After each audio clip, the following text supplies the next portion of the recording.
Okay, good afternoon. Welcome to the work session of Las Cruces City Council. Today is Monday, November 13th, 2023. It's approximately 1 p.m. If you please join me in the Pledge of Allegiance, please. Allegiance to the flag of the United States of America and to the republic for which it stands, one nation, under God, indivisible, with liberty and justice for all. Thank you. Okay, so we're going to start off with our pets of the week, and Amy DeFelix, I believe you're there. On Hello, Zoom. yes, I'm here. Can everyone hear me? Yes, I can hear you. Awesome, excellent. Hello, everyone. My name is Amy DeFelix. I am one of the adoption and rescue coordinators for the Animal Services of the Mesilla Valley. I'm the one that picks the pets of the week and present them every week. And as always, we're going to start off by sharing my screen right here. Alrighty, so we're going to start off with our cat of the week. Her name is Magnolia, and her number is 64595. And she says, "You might notice that I have an ear tip. I used to be a community cat. I was brought back after being released because I had a paw injury, but the ASCMV staff realized that I'm friendly, and it's worth trying to find me an indoor home. I am a gentle love biter, and I love getting attention from humans. I'd love to find a home that will keep me safe and loved indoors." And then we also have our dog of the week.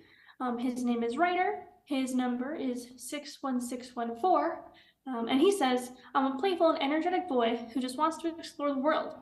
I'll keep you motivated to go on walks every day and will encourage you to go on adventures with me. After a day of playing and exploring outside, I'd love to come back home to a warm home full of snuggles, treats, and love. I know this home is out there for me. Could it be yours?" And then we have some events going on. Of course, all month long, we have our Fall in Love adoption special. So from now until the end of November, all of our adoptions are only going to be $75. We do have an adoption event at the Icebox Brewing Company at their Picacho location. We'll be there from 12 p.m. to 3 p.m. We also have a tabling only event at the Philanthropy Fair, at NMSU. We'll be there from 10 to 2, and that'll be at the Corbett Center Aggie Lounge. And of course, that's tabling only, no adoptions, but we will have a bunch of literature, and we'll have staff and volunteers there to answer any questions and just kind of do general community outreach. So we'd love people to come by and say hi and talk to us. Now, to keep on the theme of last month's podcast episode, which is responsible pet ownership, I'd like to talk about veterinary appointments in general.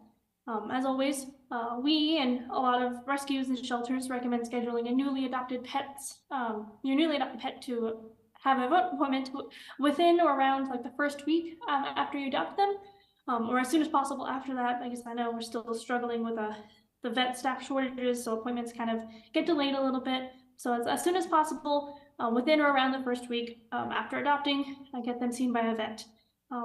Definitely should take place after the initial around 3-day decompression period. I know we talk about like the 3-day, 3-week, 3-month rule. So after the 3 days, after they get over the general decompression from moving to a new environment, we don't want to have them go to the vet during that period while they're still decompressing. So it's just so that it doesn't add any extra like shock or anxiety or stress that they might have already, like on top of what they already might be feeling after getting used to being in a new home. So wait until they're settling in, getting a little more comfortable, and then have a vet appointment ready for them. Puppies and kittens under 4 to 5 months should be visiting the vet at least once a month, so like every 3 to 4 weeks per your vet recommendation for their vaccination boosters, especially if you adopt them from us as puppies or kittens. We don't provide the subsequential vaccines that they will be due for later. That's something you'll have to be done at their own vet.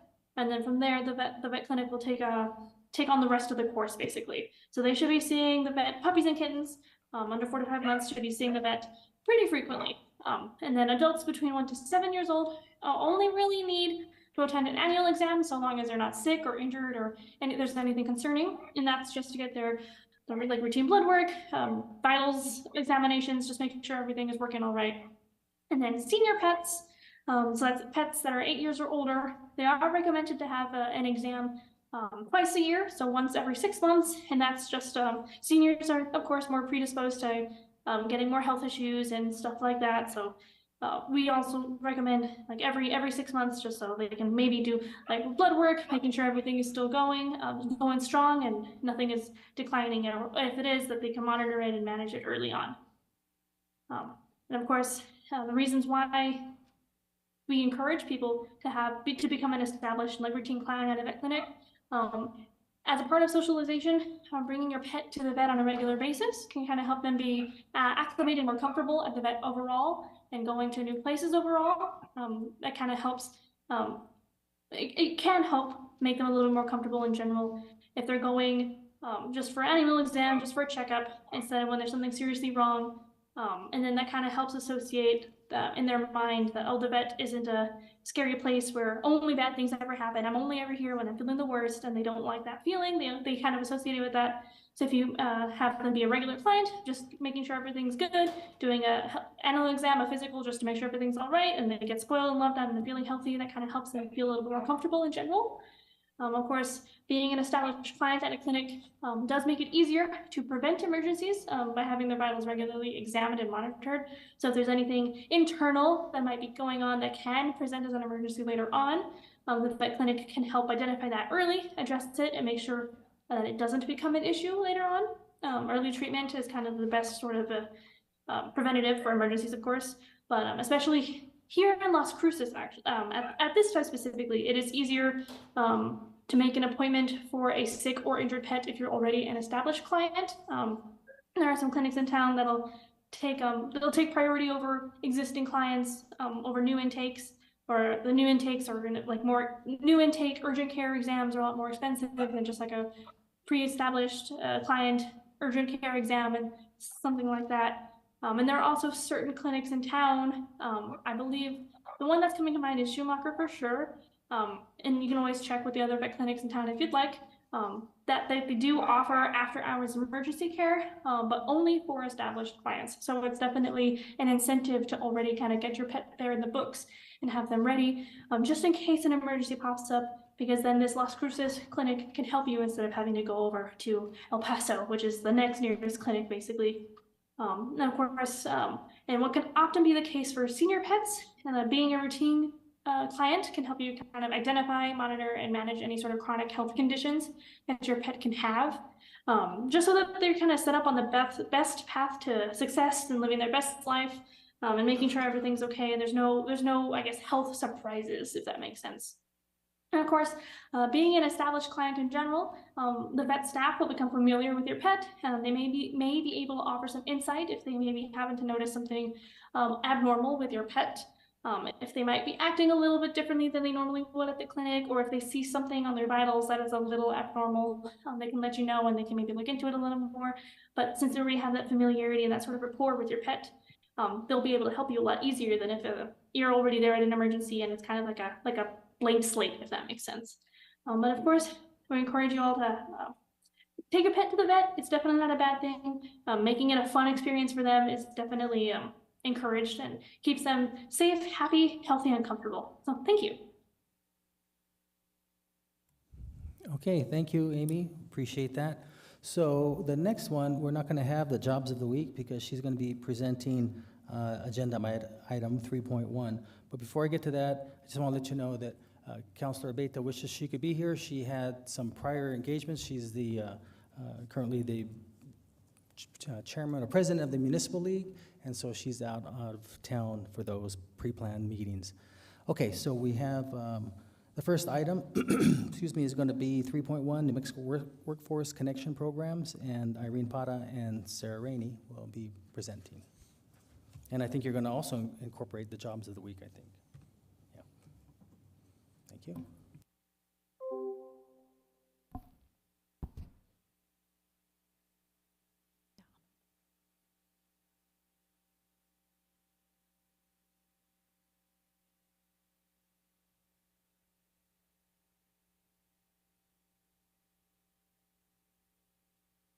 And oh, there we go.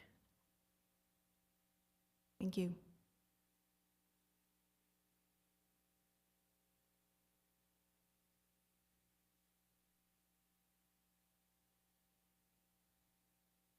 All right, well, good afternoon, Mayor, City Council, Irene Bada with Economic Development.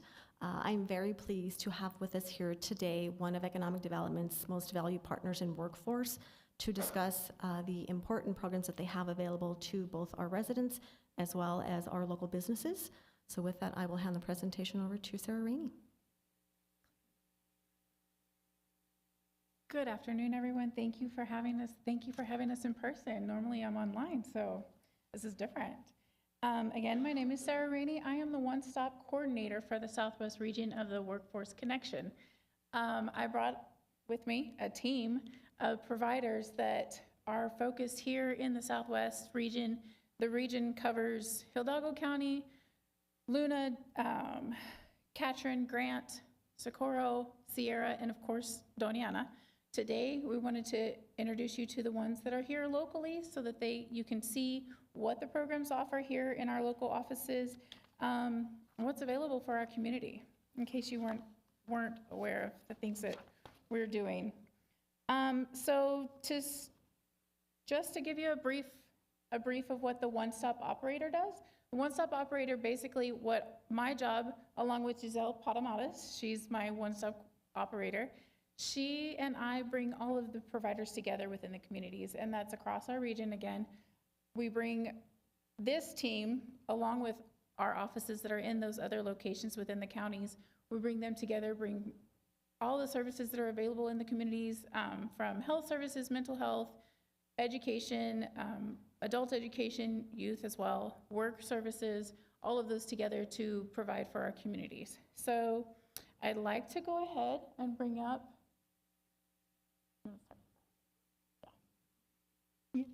I'm going to bring up Josh Stoller. He is our employee representative supervisor in our Las Cruces office. He's going to tell you about the Department of Workforce Solutions and what they do out of our offices here. All right, well, good afternoon. My name is Joshua Stoller. As Sarah let you know, that I am the employee supervisor for DWS here at the Las Cruces office. So thank you very much for having us, and I will ask, cut me off at 10 minutes or recording time because I can be chatty. With that, DWS has quite a few incentives. I'm sure you have heard of our services prior, so I would like to just update you on a few of our happenings. Obviously, within DWS, we work on both sides of employment services. Not only do we work with job seekers on job skills and creating applications, but also looking and securing them positions throughout Doña Ana County and Las Cruces. We also work with employers. So in the employer capacity, they register within our systems, and then we look to connect the dots between qualified individuals for those jobs, and then also to being able to ensure that they are job qualified and job ready to perform those said services. With that, we also do advertisements through entities such as Hot Jobs, which we do, oh, thank you. There we go. Alrighty, with advertising, so we do advertising throughout the region as far as updates, so we do that monthly and weekly as far as any jobs, any entities and outreach that we may be able to provide moving forward with them as well. Just really trying to promote those services. We focus a lot on local businesses as well because they are always in those dire needs of, you know, good skilled employees, and that's what we look to strive for. We do hiring events at courtesy as well as with the city of Las Cruces with job fairs and resource fairs usually on a quarter, and so we are able to promote those services within the community and, you know, really engage our university population as well as our local citizens here in Las Cruces as far as trying to find them that employment and, of course, assisting our job seekers, our employers in that capacity as well.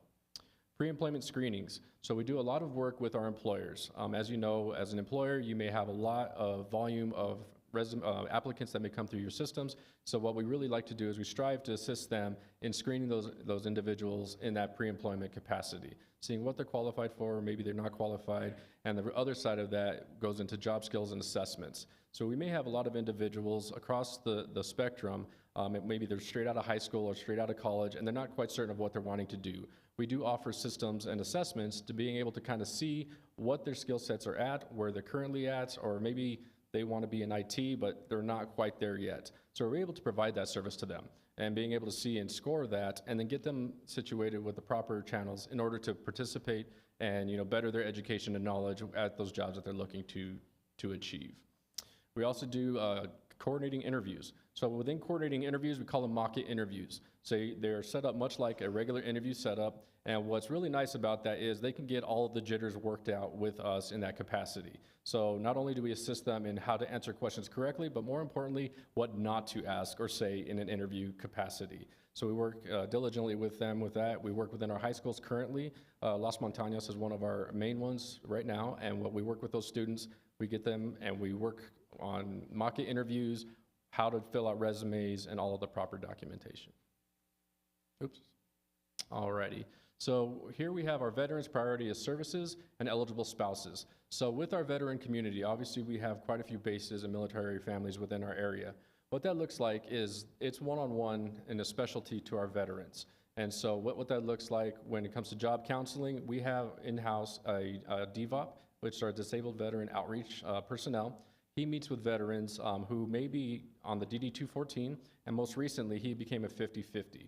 What that means for the community is prior to a few months ago, our DVOP was only allowed to assist veterans who had the qualified documentation.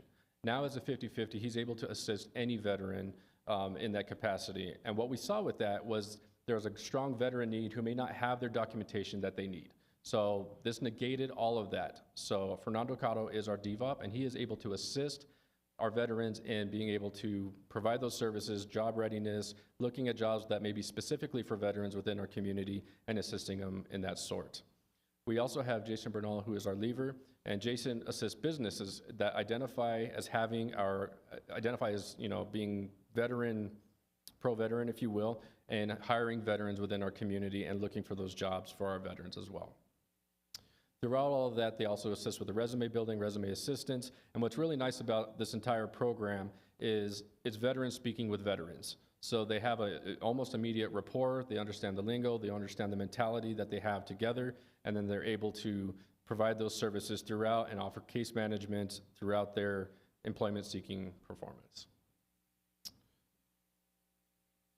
All right. Let me see, there was one other thing. One other thing we came up with DWS is Be Pro, Be Proud. And it's a recent development, and what that is a virtual reality semi-truck, if you will. And what that is really focusing on is our trades and our public schools. So in recent years, we've seen a decrease and decline in the trades programs. So what the state has done is they've partnered with Be Pro, Be Proud, and this is a huge semi with push-outs on it that has virtual reality simulators in it. This truck will travel all of New Mexico and offering it at the high schools. What's really neat about this is it shows virtual reality hands-on exposure to HVAC, to running heavy machinery, to IT, and it's allowing these students the opportunity to explore that, and much, like a video game, it's really pretty amazing. But then at the end of that, being able to meet with those students afterwards within the school and within our services to seeing, is this something you want? What that then does is offers us the ability to offer a pre-apprentice program and apprenticeship program that offers them, say, okay, if they are really excited about running a forklift or maybe IT, working with them in the assessments, working with them to find an employer or even a position as a pre-apprentice, to being able to develop those skills further and getting further ready for the job force overall. And so that's something that's relatively new. We hope to see it here down in New Mexico around January, or southern New Mexico around January, and working within our public school systems and coordinating that with LCPS personnel to being able to provide that service as well. I believe that's all that I have, and next up we have, Valerie. Thank you. Thanks, Josh. Joshua, you only took 6 minutes, so you did a great job. I have never had anyone, all the meetings I've run, ask to time them and not let them go over a certain time, so. Next up, we have Valerie Trujillo. She's here presenting for Temporary Assistance for Needy Families. That's the TANF program that we have locally, or statewide. So are you gonna take Joshua's 4 minutes, you can go 14 minutes? Probably not. Okay. Good afternoon, my name is Valerie Marron. I am a TANF supervisor with South Doñana and Otero County. TANF is Temporary Assistance for Needy Families. We do assist low-income parents with children under the age of 18. They are eligible for the TANF program through the Income Support Division office. So we do provide, we do assist parents with putting them in work experience, community service, anything where they help them gain skills so they can become self-sufficient and get off of the public assistance program. We also do work with, so we have internal programs as well that we work with, which is CareerLink is one program, which is part-time, 6 months, where they have the opportunity to go to work for 6 months and possibly place them in somewhere where they're interested, where they want to have a career opportunity, as well as going to school at the same time. We also have another program, which is wage subsidy. That's a 12-month program. They do get placed in a state facility, getting paid full-time, and that's a 12-month program.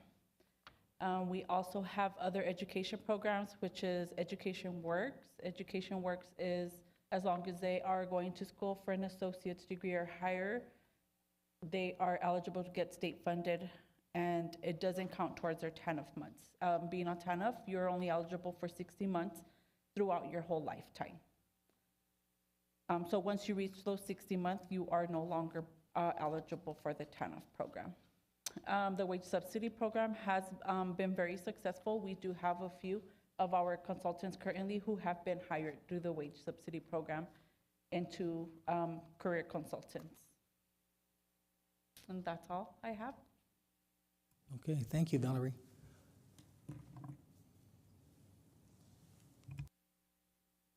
All right, and next up we have Ms. Haiti Ramirez. She's going to speak on the youth programs that we have. Hello, everyone. My name is Haiti Ramirez, and I do serve as a youth provider. And as we're talking about, our services are awesome just because I am very dedicated for the youth. We are in school and out of school participants that we're serving from ages 16 to 24 years old. We do help pay whether GED or HSD with pay incentives. That's awesome. That's something that gets the kids very motivated to come and do our program.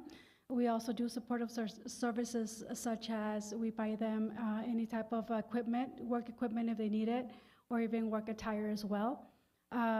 We do gas cards in case that they need that type of services as well. We also pay 240 hours of paid working experiences for up to $14 an hour.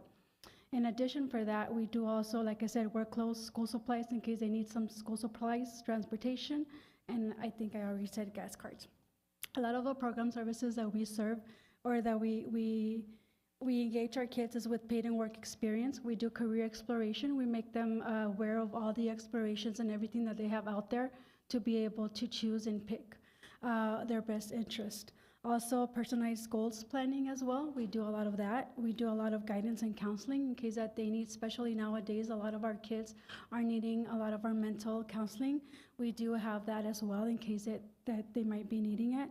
Tutoring services in case that these kids are falling behind or they feel that they need that extra help. We also help them with tutoring services. Labor market information, that's one of the ones that we really target and we try to focus with our youth because they don't understand what labor marketing is, right?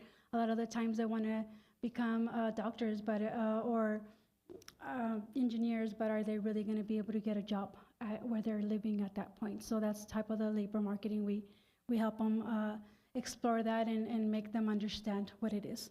Also, tuition assistance. We do ITAs.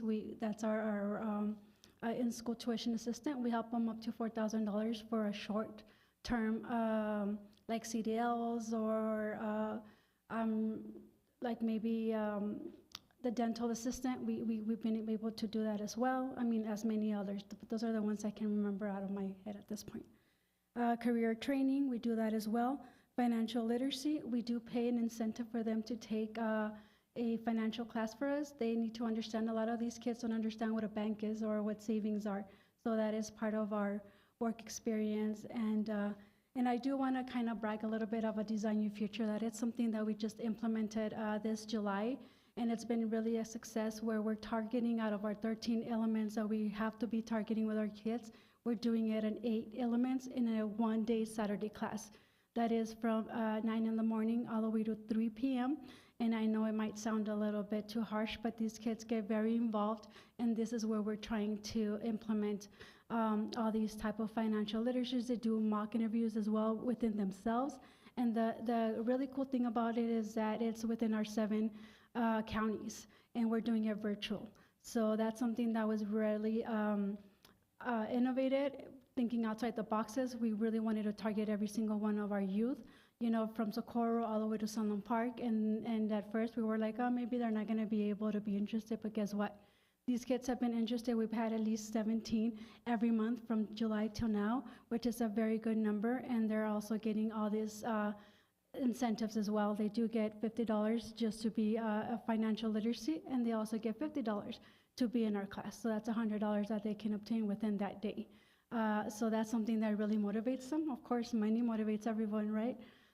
So this is something that's really helping us to be able to get all these kids ready, work ready as well. In school and out of school, as we talked about, we do basic skills. In order for them to qualify in our program, they do have to have at least 2 of 7 barriers, one of them being a basic skill deficiency. Another one can be an English language learner, an offender as well, a homeless individual or a runaway as well, and pregnant or parenting parents, a youth who is individual with a disability. We also try to help these individuals, and those that require an additional assistance to complete an educational program as well. And that's all I have. Thank you very much. Okay, thank you very much, Hattie. Did you have a question, Councilor? Yes, Yes, Councilor Flores has a question. thank you. Thank you, and thank you also, the previous speaker, for what you're doing. So you say the financial literacy classes are held on Saturday, and it seems like it's all day long, right? It's not just the financial literacy, it actually captures many other of our services, but that's one of them, yes. That's one ma'am. of them. Correct. And then did you say that they get $50 for attending and then $50 for? It is a $50 for financial literacy just by itself for that okay. one class, and then $50 for attending the whole 6 hours as well. So they get $100. So, okay, well, I had the educational programs. What grades do you target? And I believe someone else presented on that, and I should have asked at that time. No problem. You Well, work with the local schools in the different counties? Correct. So right now we are opening and a more conversation, and I am starting in the more of the rural areas at this point. I know Doñana is huge. We're working with Sunland Park as well, for instance. We're working with the school districts because they have already built themselves those career paths, right? So we're here to be able to sustain and help them with maybe work experience dollars to be able to help these kids. Not only are they getting a high school diploma, but a lot of these other participants are also getting a second certification, and that's when we come by and we can do a partnership with them, and we can pay for that work experience. As they're doing a work experience in the schools, we're paying $14 an hour for these kids to be able to take home that extra income, especially those needs. Great, that's wonderful. Well, I do hope that you tap into not only our Las Cruces public schools, but with our Las Cruces community schools. Definitely. And Dr. Miller, Tomlinson is the one that runs that. It's under, she and Dr. Lozano, Roberto Lozano. I think that would be a perfect fit in terms of motivating kids, because that's what they do. It's a middle school, though. I don't Okay, know. well, ages 16 to 24, I believe it's more of the high school, but most definitely, we can definitely get that communication with them. So once they come into the high school, they're ready about a program. And just so you know, I have been in this position for 6 months, so I come from the educational part. I was a teacher for 14 years, so I believe the education, how important that is, and how implementing that into these type of programs that we have, it's been really a satisfaction to me, at least coming from that part, and I can see the correlation of one to another. So most definitely just know that I am knocking doors for the school districts to be able to understand, and I think not only understand but know our programs, so we can partnership and correlate whatever they're doing and what we're doing together. Wonderful. Thank you very much. Thank you, Mr. Mayor. And is there anyone that has any more questions at this point? Thank you very much. Have a blessed day, everyone. Thank you. Thank you all. Thank you, Haiti. I did want to add, Councilor Flores, that in some of our other communities as well, we've had our teams from the DWS offices go even into our middle schools and talk, because we feel like if reaching those youth at the younger ages, even at 5th grade, saying, what do you want to be when you grow up? Starting that focus of their career path, and then they get into the other programs here is essential. So on that, we're going to move into the adult services, and I'm going to bring up Chris Ruiz. Hello, my name is Christopher Reese. I am the operations manager for the Waioa Adult Dislocated Worker Program, which works in sync with Ms. Hades. We handle the adult side, so anybody over the age of 18. We help with, so we have two separate categories, adult and dislocated category. Dislocated workers are anybody that's from being on unemployment, that's been laid off, terminated, displaced homemaker, anybody that's been found without a job, not to their fault. So that's one category, adult. If you're considered low income, if you're on any type of income support services, TANF, SNAP, or Medicaid, you qualify for our program. So what we do is we also help with tuition assistance. So anybody that's over the age of 18 that might not qualify for the youth program can come to the adult side. We have funding to help them to go through short-term certificates, an associate's degree, and up to a bachelor's. So for associate's degree, it's we can help up to $9,000. That's for any additional funding that they need to pay out of pocket. So aside from financial aid and everything else. For a bachelor's, it's $15,000, and then for any short-term certificate, it's up to $4,000. And another thing that Ms. Haiti brought to attention was a CDL. We do a lot of CDL courses, and we pay the full CDL class, which is $4,000. So most of our return is always come back. We have, I want to say about 99% of all the people we've sent to for CDL have passed their CDL course. We also have on-the-job training and transitional job, which my colleague James will go more into that. We help place people, place participants in trainings and transitional jobs, which help them get their skills better to find full-time employment. We also have supportive services, which if they're traveling more than 25 miles, we also help with mileage assistance. We help with any kind of technology they need. If it's a student that's going to school that doesn't have a laptop at home, we do help with laptop assistance. We help with uniforms and work attire, school attire, any kind of supportive services that the school requires or the workplace requires. As long as they provide us with documentation, or if it's in their policy, we can go ahead and help them with those supportive services. Another thing we do have is career services. So we also help with resume building. We help with interview mock interviews, I apologize. And we help with any kind of service that an individual will need to get them back in the workforce. We have several services. There's a lot more to list. We have quite a bit. There is a qualification process, and it's fairly simple. I want to say about 90% of the people that come to our office qualify. They may not know they qualify because at one point in time, they can be a dislocated worker from 10 years ago that they don't know about. It doesn't mean that you're on unemployment right now. You might have been in unemployment 10 years ago, or 10 years ago you got terminated from a job and that wasn't your fault. That's something we dig into and we find and we try and help you. Most of our services, it's not an entitlement, but we try and help out as much as we can through our services. We have our tuition, our OGT, TJs. We have other career services, like at one point, I believe we're still helping them right now, which is our LEAP program. And that's actually helping teachers that are, or teachers' aides that are trying to become teachers that need that teacher certificate. It's through the LEAP program. We've helped pay for those exams as well. Any additional exams that, let's say, an insurance agent, we have somebody in our OJT program that's working for an insurance agency and wants to become an insurance agent. There's supportive services to help them pay for the exams to get to that point. So there's a lot of different services for different individuals. There's a lot of education.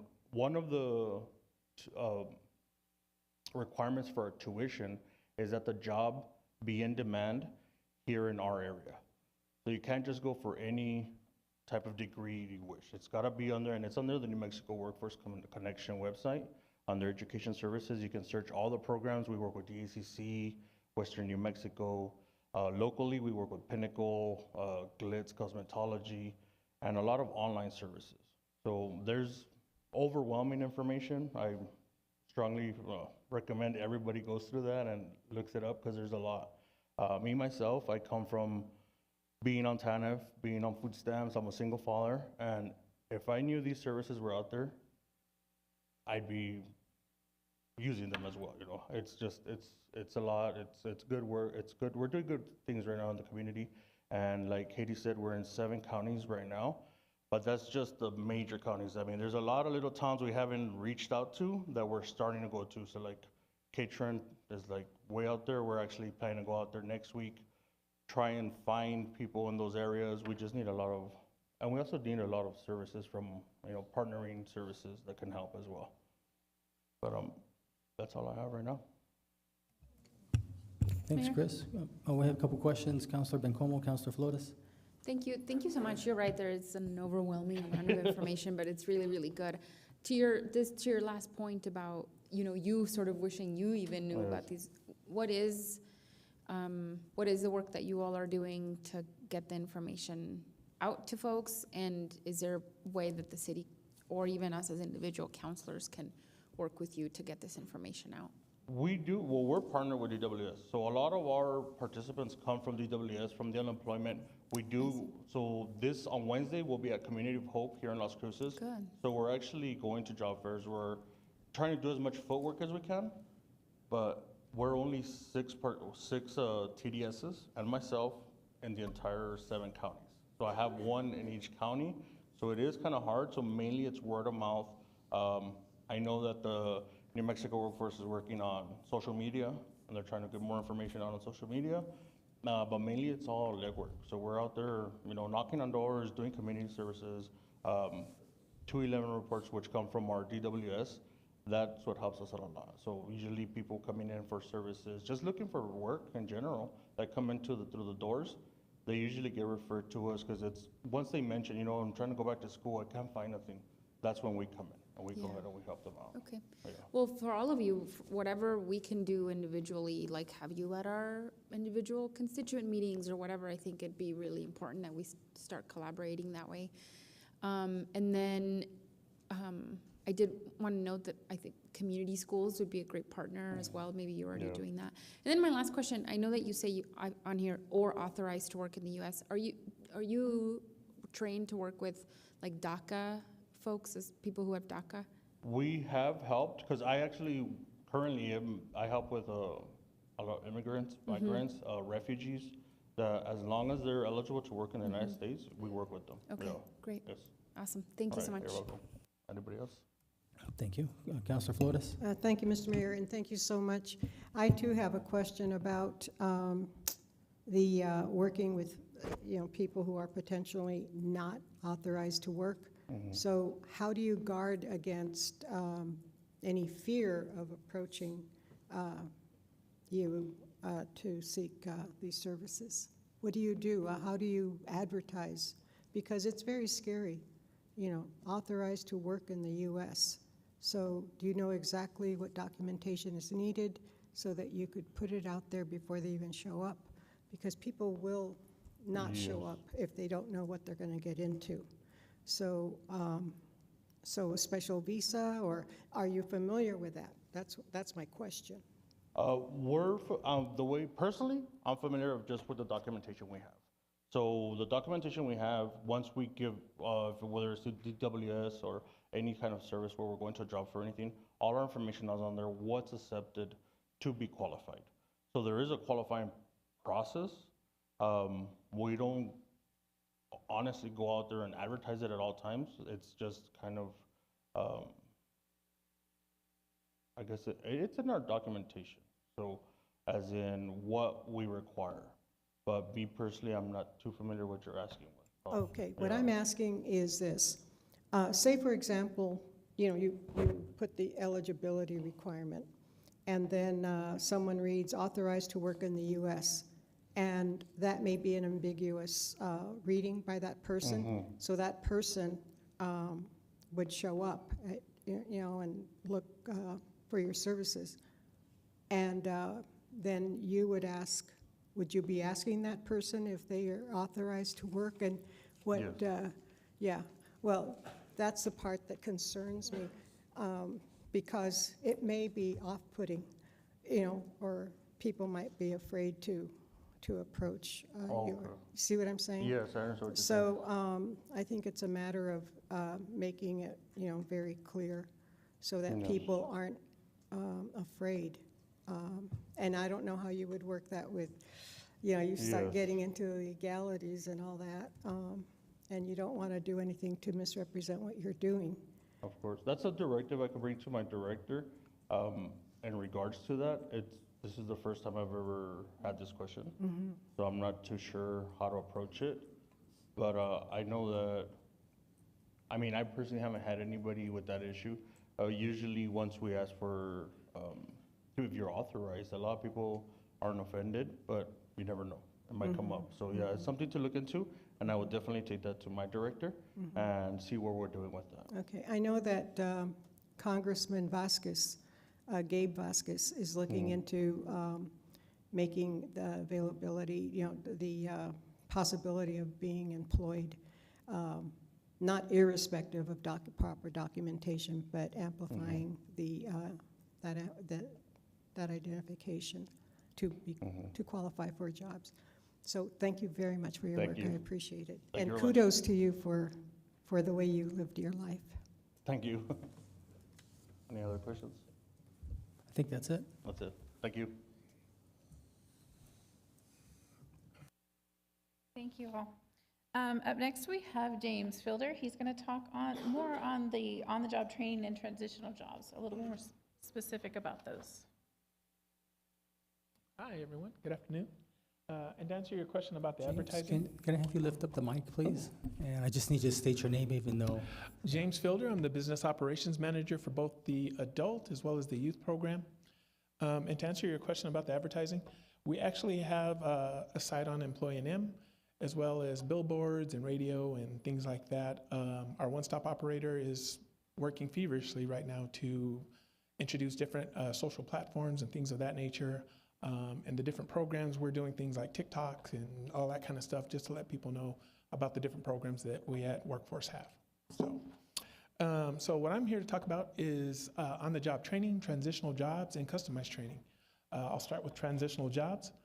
Transitional jobs, what that is a program that we've developed that help those individuals who have that spotty work history or have been out of the workforce for a time period. It can be both full-time as well as part-time. What we do is we reimburse the employer up to 100% of those hourly wages for 120 days. That kind of works out to about 6 months. They can be trained in pretty much any field that they're choosing to work in. This is hopefully to get them, one, off unemployment, two, back in the work field, and getting them a livable wage. Second would be the on-the-job training program. That one is my favorite because that really helps employers who have a problem with job retention and job growth. What we do is we pay anywhere from 50 to 75% of those hourly wages for up to 6 months, as long as they're willing to train them in the way that they do business. And what that turns out to be is if they have an employee who has a skill gap, they're willing to train them. And if there's an issue, let's just say it's a manufacturing plant that they have equipment and these individuals need to be certified in a particular piece of equipment, what we can do is actually bring in a provider that'll help train them, use that piece of equipment, that machine, get them the skills or at least level them up so that they have livable wages as well and a skill and they're not, starting out at the bottom of the barrel. With customized training, that same individual, we pay 50% of that training cost. But the cool thing about it is, let's say there's 10 individuals learning to use that one piece of equipment. We take whatever their hourly wage and we include that into the cost of the training. So if you have a training that costs a person $3,000, using an 8-hour day as an example, that training could be free. The employer pays nothing. We pay that entire cost out to them. So that's money that's going back into the employer's pocket where they can invest in their company, They can invest in positions, create new positions, or promote that person that they've been wanting to promote for a while but didn't have the revenue to do so. The cool thing also is when we reimburse that wage, they're also getting back the taxes. So that employer paid that tax once they were getting a weekly or biweekly check. They paid the taxes then. So when we reimburse them the entire salary. So they're getting all that money back to them, and we don't tell them what to do with the money. They can invest it back in the company, which would be a smart thing to do, new positions, or put it in their pocketbook. We're hoping that they reinvest so that they grow their company and they have job retention. To give you guys a short story, they talked about Glitz Cosmetology School. I've been doing this for about 9, going on 10 years now. Glitz was actually one of my first employers, and they were a mom and pop hair salon when they started out. That was 9, 10 years ago. They're full-blown college today. To date, they've been reimbursed $380,000 by using our programs. They've kept a number of our job seekers that are currently still working at the school, or they've moved on, started their own business. So that shows you that the program does work, the retention and the growth is there, and the need in the community is there. We work really well in the rural areas. Not to toot our own horn, our program is one of the best programs in the country as far as what we've done for growth and placement. We work well with DWS, so we have a nice pool of job seekers. And I know that's hard to say in this day and age after COVID when people don't want to go back to work. We have our own pool with our case managers, but we partner well with our different partners to get those job seekers in whatever avenue that might be, whether it's transitional jobs, whether it's on-the-job training, whether it's customized training to level them up. Socorro County is one of our favorite counties that we work in. The town about 5 years ago seemed like it was dying out. It seems revitalized now because they use DWS as well as our program and other programs to put people back to work and to bring employment back into the area. So that is really all that I have about our program. If you guys have any questions, we're here. Okay. Councilor Bencomo looks like she has a question. I guess maybe not a question, but just on your last point about the pandemic and people not wanting to go back to work. I am actually curious if you have like data on this.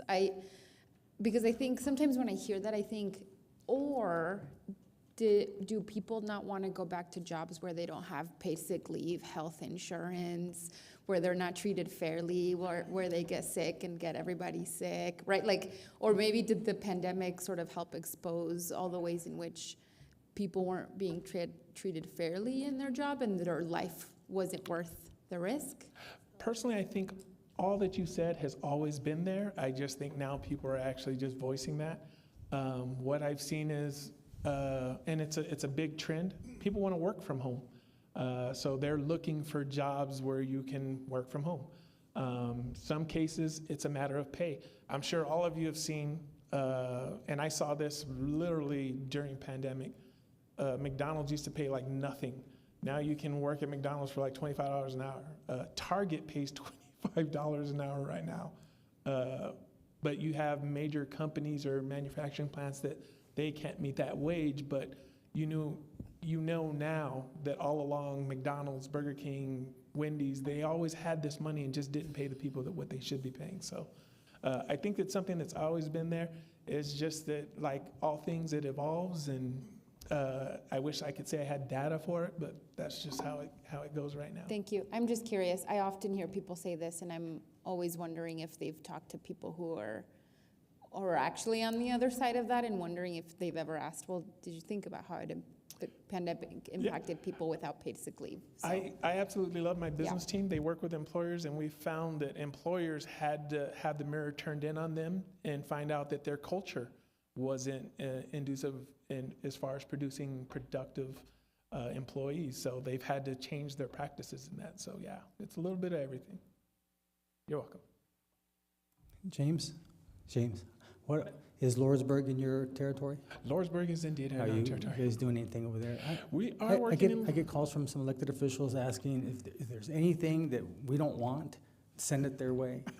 so Lordsburg right now is the new Socorro, where the town seems like it's kind of dissipating and disappearing because they're just not bringing in enough industry there, and the kids are leaving, which is why I'm glad that we now have the youth program, and Haiti's done a remarkable job of playing that. So now they're keeping their youth there and they want to stay.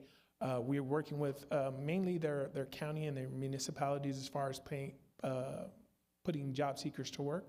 And that's helping them expand some of the programs that they have to, help grow other businesses and things of that nature. So there is a big push there in Lordsburg as well as Luna County. And it's kind of cool because they're kind of working in tandem together to bring businesses in, to show different opportunities that are in that surrounding area, as well as Catron County as well. All right, thank you very much. You're welcome.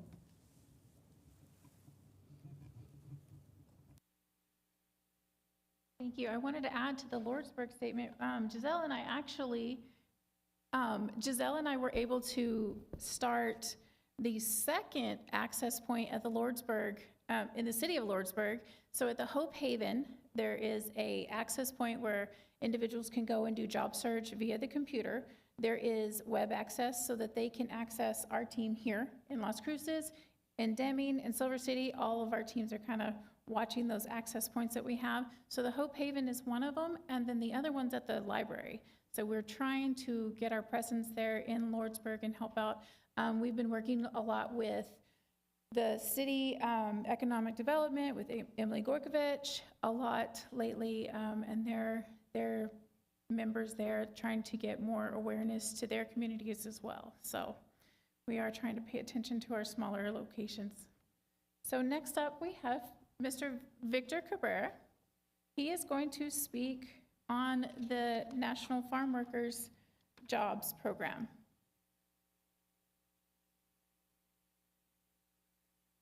Good afternoon. Again, my name is Victor Cabrera. Buenas tardes a todos ustedes. I'm in charge of the National Farm Worker Jobs Program for New Mexico. Right now we have 6 regional offices in New Mexico that I oversee, and I oversee West Texas, El Paso as well, 2 offices in El Paso. Hopefully 3 here pretty soon, but what we do, first of all, I work for MET, Motivation, Education, and Training, and they are the recipients of the National Farm Worker Jobs Program. Under NFJP, under that umbrella, we also cover, just like the rest of them, we cover OJTs, we cover work experience, we cover the CDL training, we assist the migrant children at camp. We assist the farm working community. We help them with in-house jobs. We help them to, if they want to branch out, come out of where they're at. We also help them with that. We pay for everything as well. As you can see, my colleagues here, the people that we work with, I mean, we try and leverage each other's monies to help maximize the help to the farm worker or anyone in general. I will pay up to $7,500 for your CDL license, and we'll pay for everything. And, excuse me, sorry. And we also pay for work experience. We pay $12 an hour. We pay for the workman's comp as well. Under the OJT, the company pays for the workman's comp, but we do a 50-50. For the sake of dollars, they pay 5, we pay 5. So at the end of the month, or at the end of the duration, it was 12 weeks for the work experience. They can get refunded right there or as we go along. The OJT is the same. The OJT is for 16 weeks. And if they want to get paid at the end, the duration, that's fine. If they're taking online classes, we pay $7.25 for online, whether it's here in New Mexico or whether it's in El Paso. And of course, one of you mentioned the authorized workers, a visa. We also deal with that. But the way we deal with it is that they have to have applied for their permanent residency card. I've had asylum seekers come by my office already, several of my offices, but I can't do anything with them. I've helped DACA and people as well. I can't deal with asylum seekers right now. It's a pretty lengthy process. And I think one of you was mentioning, I think we look at the safety aspect of it as well. So, we're out there in groups as well. And we have telephones that lets all of us know where we're at, how long we've been there. Of course, our program is geared under outreach. So we're always out there, but I think we're careful, we're cautious now. We're being very careful. But we do, like I mentioned, we do deal with asylum seekers, and I won't lie to you guys. Some of them are kind of scary. But, just their approach is, kind of brutal, but, there's only so much we can do, and as soon as we get past that, then we're okay. But we do have our requirements, we do have our income guidelines. From one person to, a large family. Like I mentioned, I do work with NMSU and camp. We do presentations at all the high schools around here, in Deming. Of course, I have offices in the northern part of New Mexico, and we also work with the schools there as well, and the universities. We have several CDL schools around the state, and I have several in El Paso. And so this is who we are, this is what we do. And we love assisting the farm working community. So if you have any questions. I do. Yes, Councilor Flores. Are you surprised? Are you surprised? No. Thank you so much. Is it Mr. Caldera or Yes, is it ma'am. Mr. Cabrera? Cabrera, yes. Cabrera. Cabrera. Okay. This has thrown me off a little bit. National Farm Workers Job. So you train people to be farm workers? We get them out of the fields.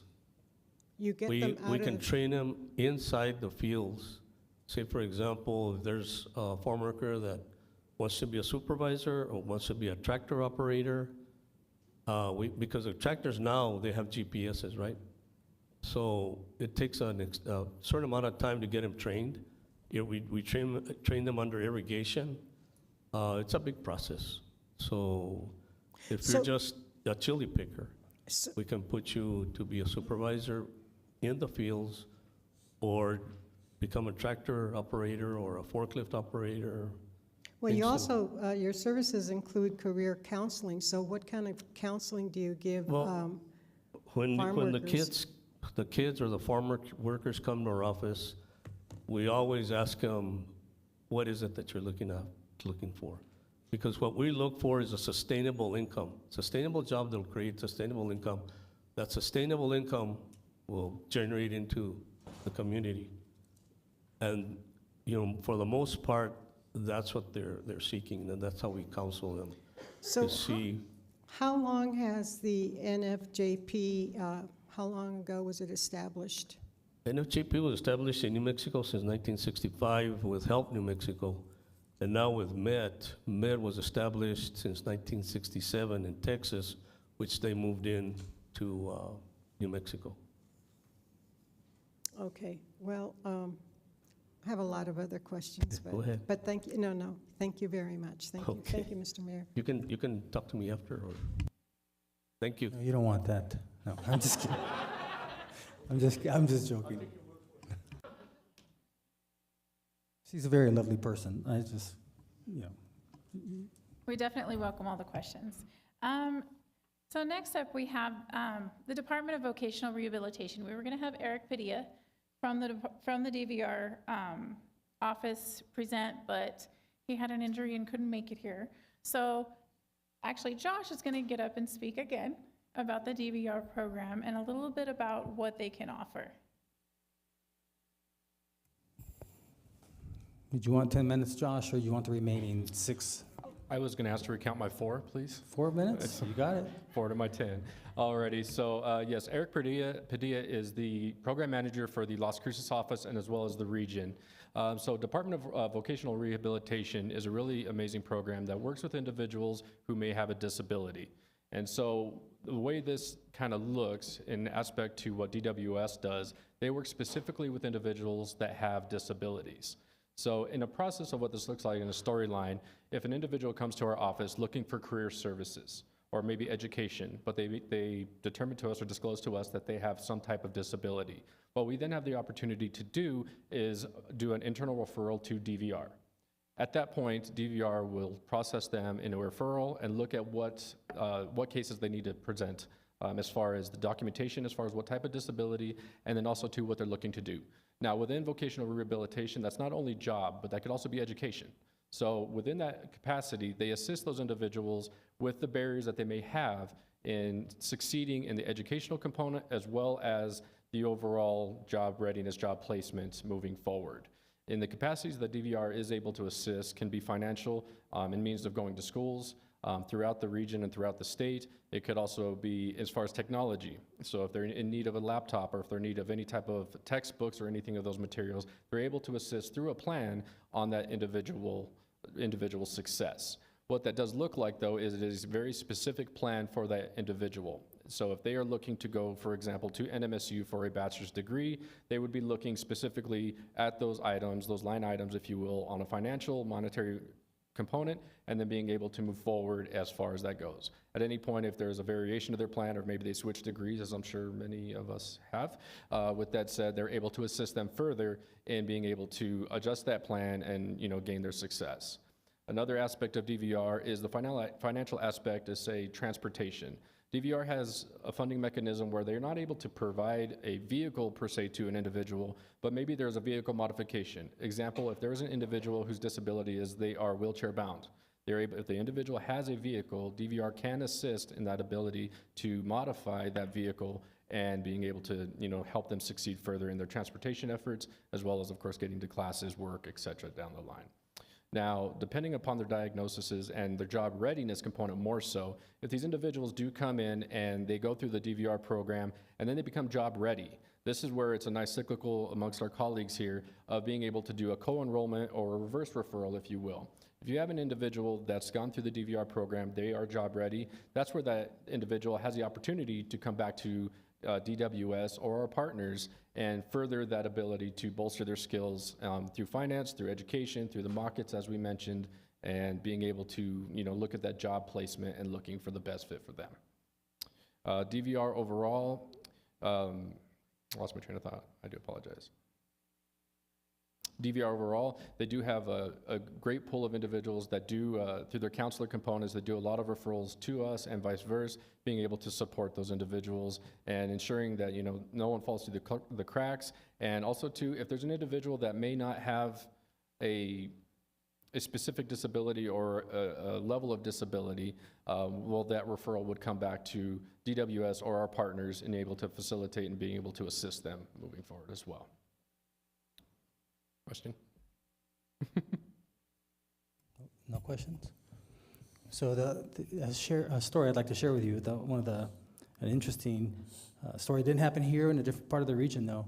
He was a surgeon, a doctor, and he was in a motorcycle accident. He got his arm sliced off, and they reattached it, but he couldn't operate anymore, so he went back to DVR, and he became a consultant for hospitals and doctors. So he was, because he could have taken disability, but he was relatively young and he wanted to still do something meaningful. So DVR was able to rehabilitate him to transition to something different other than being a surgeon. So it can be someone such as that or anything in between. That is correct. And also to the co-enrollment. So if there's something that DVR is not able to do, whether financial or some aspect of that plan, that co-enrollment and the communication amongst partners and external partners is really, really the key to that. An example is the Commission of the Blind and Hard of Hearing. And so being able to facilitate what services that the commission may be able to facilitate, and then also to DVR. Now, those are two separate programs as far as a funding mechanism, so they couldn't co-enroll in that capacity just due to they're both federally funded, but we look at the best fit for the individuals to their success. And don't you all still pay, or do you, maybe not anymore, but the first 6 months with hopes that you'll then employ them in person and then you take over paying for them, or you don't cover the first 6 months for their salary, that is? I do not have the answer to that question, but we could definitely follow up with that. So that used to be the case, and that was, I say that so for those who are thinking or listening and maybe thinking of opening up their own business, they could reach out to you and you can provide them some type of training, and usually the state picks it up for the first 6 months in hopes that you'll keep them if they're if they're able to use them. Definitely so, and so they do often offer job development coaches as well. So if we do have those individuals that, looking to start their own business or looking to get into the job field, they also do that research or that footwork for that individual or with that individual to being able to assist them in that capacity, because the ultimate goal for a job seeker is the retention value of them having employment as well as an employer, and specifically Southern New Mexico, because our environment is much different than what you say of Albuquerque and Central. And so being able to have that ability to have that employee retention as well as that job seeker retention, and then even through programs such as MET, having that opportunity to further develop your skill sets and being, the generational of, if you're in the field picking chili, having that opportunity through programs to being able to develop further and, become a supervisor and, break that norm of what they want moving forward as well. And if you wouldn't mind, do I have 1 minute left? No, take your time. We didn't time you. To answer one of your questions regarding as far as visas and ability to employ. So within DWS, obviously an individual would need documentation in order to work. So they would need, a right to work, they would need a visa or so forth. Now the other side of that as far as employment is also job readiness. So we don't dismiss an individual when it comes to the job readiness component. We still offer those services to prepare them as far as the resume building, the job coaching, and so forth. And then what we do is we do offer them the resources such as the Mission Lutheran Church, who does have that ability to assist them in getting that documentation prepared. Now that is a lengthy process in itself, but the goal on our end is to have them job ready, so when they do the paperwork in order to be eligible to work in the United States, then they can start that process again moving forward. And we have seen that quite exponentially within the ERAP program, which we do job readiness fairs, as well as the Community of Hope. We have a lot of individuals, whether they're U.S. citizens or they may have migrated here, to being able to provide that service to them is, here's some resources that you can utilize to get your documentation, but in that same aspect, we're able to provide those services for them, so that way they don't feel like they're left out in the cold, if you will. They're able to actually get those services, get prepared, and then when that documentation does come back across, then we're able to facilitate. Yes, Counselor. See, the more you present to us, the more my brain goes off with all these questions. I welcome it. Thank you very much. So you don't you don't ask someone if they have documentation to remain in the country and be able to work here. But you said that you do prepare them, or do you send them over to the Lutheran Church first, or how does that work? And how successful has that been? Have people been able to get the proper documentation to remain in the country and to work lawfully? Yes, ma'am. So to answer your question, when we have an individual, we definitely don't want to let them go. And so what we do is we do offer those services to them on site, or we always welcome them back to our facilities, say if we're doing a job fair or job readiness component. So we do offer those services up front. Now through our systems of registration, that's when we typically identify, we don't ask straight out, are you eligible to work? But through the documentations, if they don't have a social security or a work visa, then that's where that comes up to light, and then we're able to provide those resources to them. And from there, we can still continue with the coaching, the classes, and we work within our partners to, job readiness and career readiness, if you will, and they can partake in all of the systems and programs that we have that are, of course, no cost. And then in that aspect, going to, the Lutheran Church was as an example, but an entity to be able to get that documentation for them, and that is a process. Now, we have had return, I will say not in greater volume, but those individuals have returned saying they are now ready to work, and that's when we can finish out the registration process. And if there's solely within DWS, looking for job placement, or if they have the opportunity to utilize one of our programs as well, then we are able to continue that path for them. So do you get a list of jobs that are available on certain visas from the INS?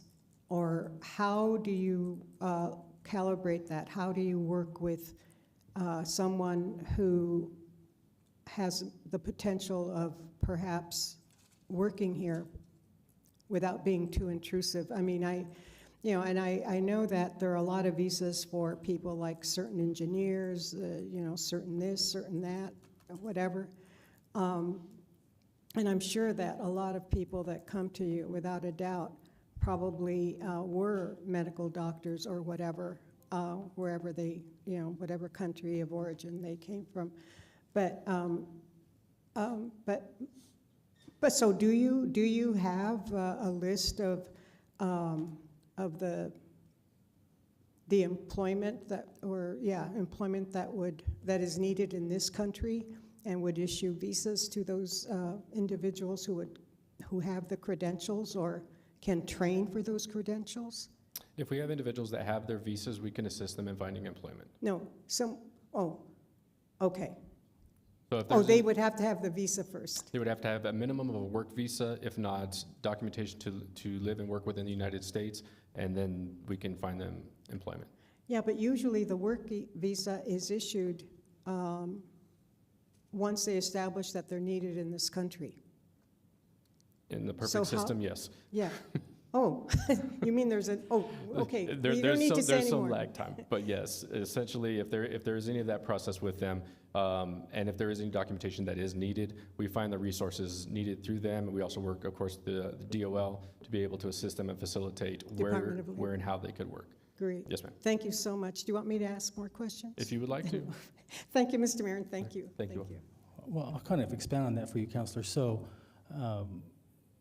so they do need to have the work visa, but if they have just a regular visa to come into the United States for 6 months, they're not allowed to work. And that's where I think, where I support where Congressman Vasquez is trying to do. If you're in one of these areas like healthcare or education or energy production, or emergency services, then you could, because that's where we're having some shortages, and if you have that training, then you can have a different path to getting permanent work and permanent residency. So I think that's really good what the Congressman's proposing.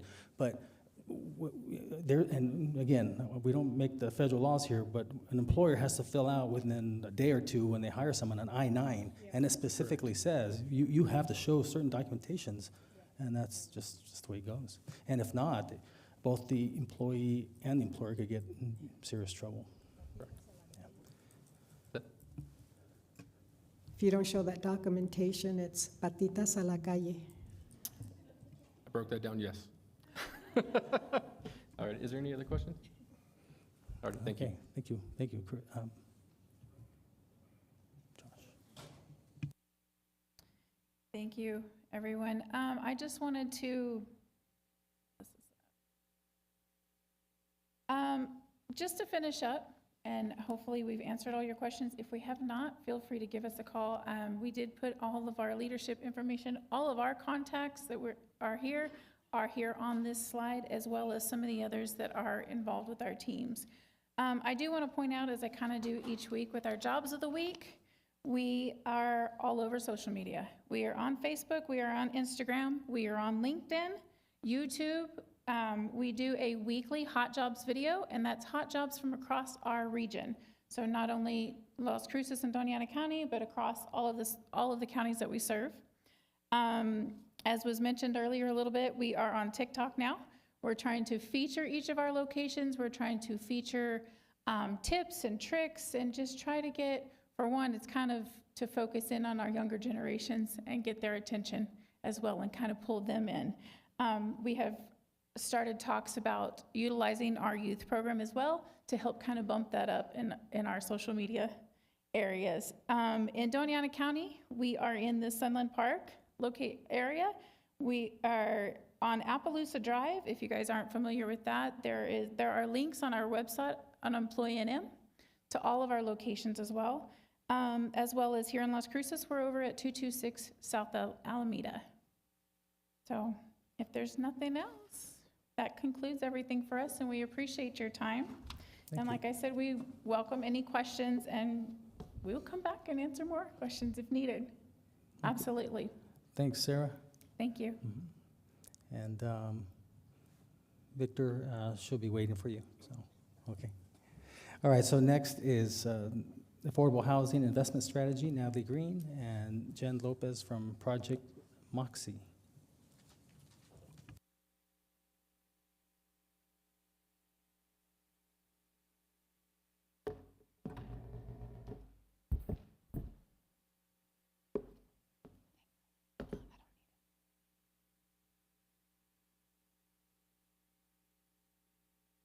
Good afternoon, Mr. Mayor, members of council. Natalie Green, Housing and Neighborhood Services, for the record. The discussion before us today is the Las Cruces Housing Investment Strategy. As part of the adoption of the GO bonds, city staff contracted with Project Moxie to evaluate both our affordable housing programs and help work on an overall investment strategy for all of those housing programs. So our objectives for today's presentation is to review some of those draft recommendations, answer any questions, and then gather feedback for the final draft from both council and members of the public. So with that, I will turn the presentation over to Jen Lopez, again with Project Moxie. Mr. Mayor and members of council, hi, Jen Lopez. I'm from Durango, Colorado with Project Moxie. How much time do I get? You can take as long as you want. No, you should give me a time limit. Well, No, okay. I have about 25 minutes for slides and then questions. Does that sound about right? Yeah. Okay. You want us to give you 25 minutes? We can do that. Okay, that'd be great. Okay. Thank you. Mhm. And I just want to make sure that it's a robust conversation and not just a PowerPoint, especially after lunch, right? So anyway, good to be here again. I've been working in Las Cruces on and off with Natalie and her team since 2017. I have over 23 years of experience in affordable housing, a lot of New Mexico connections. My family, my kids were born in Santa Fe. I went to grad school in New Mexico, and I've been consulting here for many years. Our team is small but mighty. We do things from underwriting development projects, we do direct services, we do public-private partnerships, and just kind of take on any kind of housing-related solutions at the community level. We have lots of current clients, but some of our New Mexico clients include Ancorum Health Foundation, Santa Fe County, the Taos Housing Partnership, et cetera. We love working in Las Cruces. It's a really great community. And then great. So we came down, we started the engagement in June, and we had been working with Natalie and her team last fall on a few projects. And when I heard that you got the GO bond for housing, I was so excited. It's so progressive, honestly. There's very few communities of this size that I've seen do that. So congratulations. And I said to Natalie, well, what are you gonna do with it? She goes, well, we have some ideas. And I was like, can I write a strategy, please? So our team has been writing housing strategies since 2007. And I'm gonna hopefully demonstrate to you why I think they're really important and very unique from what a needs assessment is. So we'll get into what we did. But we always start when we go into community with some very basic questions, right? What or who is prompting this focus on affordable housing? Where are there opportunities to increase affordable housing in your community? And is there anyone else that needs to be part of the initiative? Starting in August, we came down for several days, had multiple group meetings, went to the housing task force group, lots of interviews, and then we went back and did additional focus groups and interviews. I met regularly with Natalie and her team to get guidance on, who to talk to and when, and try to get a really good sense of what was going on. What makes, I think, investment strategies really unique is that we're not going to deliver a 100-page document about all the need. You don't need to hear about need. You know the need, and it's gotten a lot worse, and I'll share some statistics. It's gotten worse because of COVID. I'll also kind of weave in why as we move forward, because that informed how we think about strategy. But at the end of the day, I should back up. I talk really fast. So I'm going to keep at this pace unless you tell me to stop and at any time. But really, at the end of the day, strategy is quite simple. We're looking for the intersection of where your community has a vision for housing, where you have resources, where your resources can leverage federal and state resources, where there's capacity is huge, and then obviously political will and some creativity and leadership. We always want to explain that when we do housing strategy work, we're thinking across the continuum at the community level. So part of the strategy will address folks who are experiencing homelessness, and we'll go all the way up to that first-time home buyer, not quite rental, market rental support. And that's because in New Mexico, you have the Affordable Housing Act, and by that legislation, you can help folks up to 120% of area median income. I think it's changing or will be changed soon to 150% of area median income. But that's why we use that as the frame of who to serve. And just to give you some context of what that is, 80% of area median income is about $51,000 a year, 120 for a family of 4. 120% of area median income is about $77,000 a year. So. Key takeaways in all of the interviews and conversations. And this came, from multiple folks, but one of the things that happened during COVID is that a lot of our federal tax credit programs, and I'll talk a little bit about tax credits without getting totally into the weeds, but I'm gonna take 2 steps back. Most housing programs at the community level rely heavily on federal funds. We have for 40, 50 years. The federal funds have not kept up. We all know this. However, that's where we have to be able to leverage those funds if we want to build units. So one of the key strategies we use is the low-income housing tax credit, right, which is a program that allocates credits to projects across the state. The New Mexico Mortgage Finance Authority manages that. The good news is that Las Cruces has gotten a number of these projects of late. You all know this because you've been funding them. Thank you. Amazing. Great work. But what happened during COVID is the prices went up while we were trying to finish those deals. So one of the first things we have to do is make sure that that pipeline gets done. So this is a high priority for the investment moving forward with both city and general obligation bonds, is to make sure any projects that haven't closed has the final funds that they can close and start construction as soon as possible. Other things we heard in talking to community, lots of interest in affordable housing. You've got huge support, as you all know. You were able to pass the GO bond, but questions and sort of folks wanting to see more communication around what's happening, how to get involved, and how to make sure that those funds can continue and be a continuous source of funding for you all moving forward. Just a lot of excitement about the work. Other things that you all are working on at the staff level is looking at how to really leverage private developments in a very thoughtful way. How do you negotiate perhaps set-asides of either units or lots? Very common best practice. Great to see your staff working on this. Other things that came up is how do you prioritize different opportunities, right? So you're gonna see that we've taken a bunch of information, created some charts, and we're gonna suggest ways to prioritize those funds. But we're trying to find a balance between meeting your needs tomorrow and meeting your needs in 5 to 10 years and being realistic about what you can do. The framework for reviewing the opportunities and the strategies, again, is this intersection of being able to really finish projects, finish what you've already got on the ground, right? Not just tax credits, you've also got some for sale things happening that we want to make sure get done. Leveraging state and federal funds, increasing for sale opportunities. That's harder to do. There's not as much money for sale housing. We'll talk about that, but we don't want to lose that. Preservation, you don't want to lose the stuff you already have. And you do have about 400 units that could go out of affordability in the next several years. And then housing for people at risk or experiencing homelessness came up a number of times in our interviews.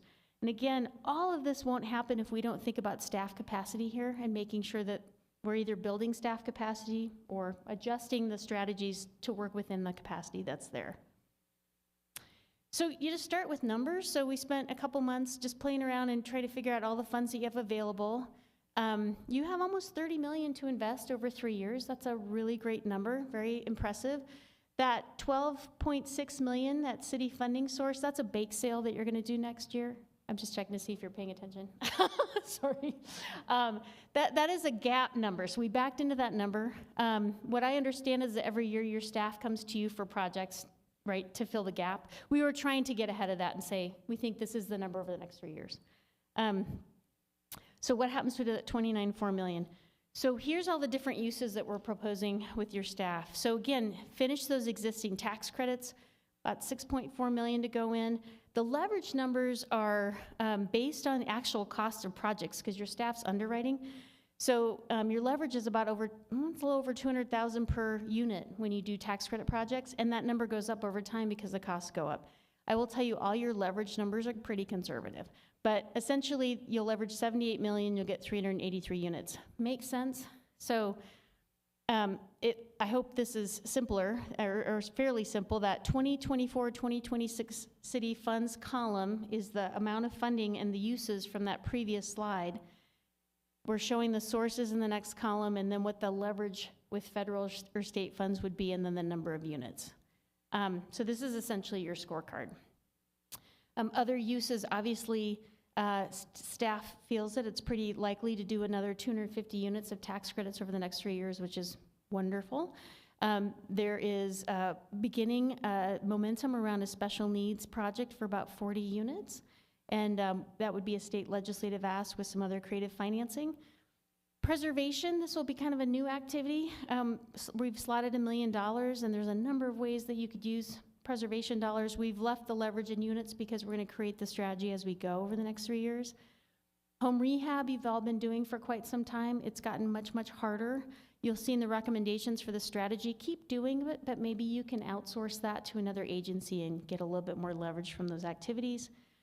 Land acquisition is best practice for communities that are growing quickly, where you might be concerned that in 5 to 10 years it's going to be really hard to site projects. And so it's not uncommon for a city to acquire larger tracts of land to really control some development opportunity. And you also actually have a project queued up, a subdivision that you're looking at purchasing. There's a revolving loan fund that your staff has been implementing. There's the pre-development, land acquisition. This is a small amount of money to play around with acquiring a larger parcel for future development. We have helped your staff streamline impact fee waivers. That's something that you're using to promote housing, has a cost, and then you do rental assistance. So the punchline is, with these funds, we think you can leverage over 145 million and get 757 units over 3 years. That's not all, opened and with people in them, but in process. So I think it's pretty impressive, and I'm very proud of your staff. That was a lot. I'm going to go into a little bit more detail about each one of those boxes, but before I do that, are there any questions? You only get 30 seconds because no, I'm just kidding. If there's any questions now, let me know. Good pace? Is this helpful? Okay. Rental investment strategies, high level, again, ensuring the tax credits that are in process get done, piloting that first non-tax credit supportive housing project, 40 units, Amador Crossing, which is on land that you own. Again, facilitating new credits, streamlining your process around funding. This is huge. Even though the federal and state resources are much larger than what the city does, you really get to control what gets funded by being some of the first commitments in. It's a very powerful process. And so just helping align those funding sources and making it more predictable for developers so they want to continue to work in Cruces, and you can continue to have a lot of housing projects in process. Again, here's sort of a recap of the rental investment for rental housing. So again, just a summary. Again, the document is 95% complete. You'll get it very soon, but we wanted to give you a snapshot. Again, for sale investment strategies, 3 primary ones: formalizing a program for the city to acquire discounted and free buildable lots, expanding construction assistance for the partner nonprofits who are currently building for sale housing for you, and then just direct purchase of lots. Again, for sale recommendations, a couple of $1 million to do those strategies, leveraging some federal funds. Your dollars will leverage over $9 million in that strategy. Anticipated 62 units of development. Again, preservation, there's some really big plays here that haven't been done. So We want to call them out, and then as it moves forward, we can get a lot more specific about the leverage. But one of the big preservation strategy plays is to work with Mesilla Valley Public Housing Authority. There's Paseos Verdes, which is 216 units of public housing. A best practice is to go in and get redevelopment funds from HUD and redevelop that into more of a mixed income neighborhood and community. You do that through a competitive process called the Rental Assistance Demonstration Program at HUD. So that is something your staff is looking into with the Housing Authority. And then we talked again about having the city release or look to potentially partner with a third party to help administer the city's home rehab program and their RAMP initiative. And then considering funding opportunities in underwriting for special needs population housing that may preserve behavioral health facilities. So you've got some interesting one-off projects in the community like Los Amigos that could fall under this section of the strategy. Again, recommendations, at least $1 million to play around with some of those strategies. We'll refine this as we move forward. Again, preservation is really important. Land development. Biggest thing around land development is thinking about how would you select a site and consider investment over the long term. And so we wanted to make sure there was some funds set aside to be able to do pre-development on potential sites and that there would be some kind of matrix for selection. Number of comments around where new development for workforce housing, affordable housing should go. Kind of the punchline is folks wanted to see opportunities throughout the community, not concentrated anywhere. And so the site selection matrix really tries to capture that.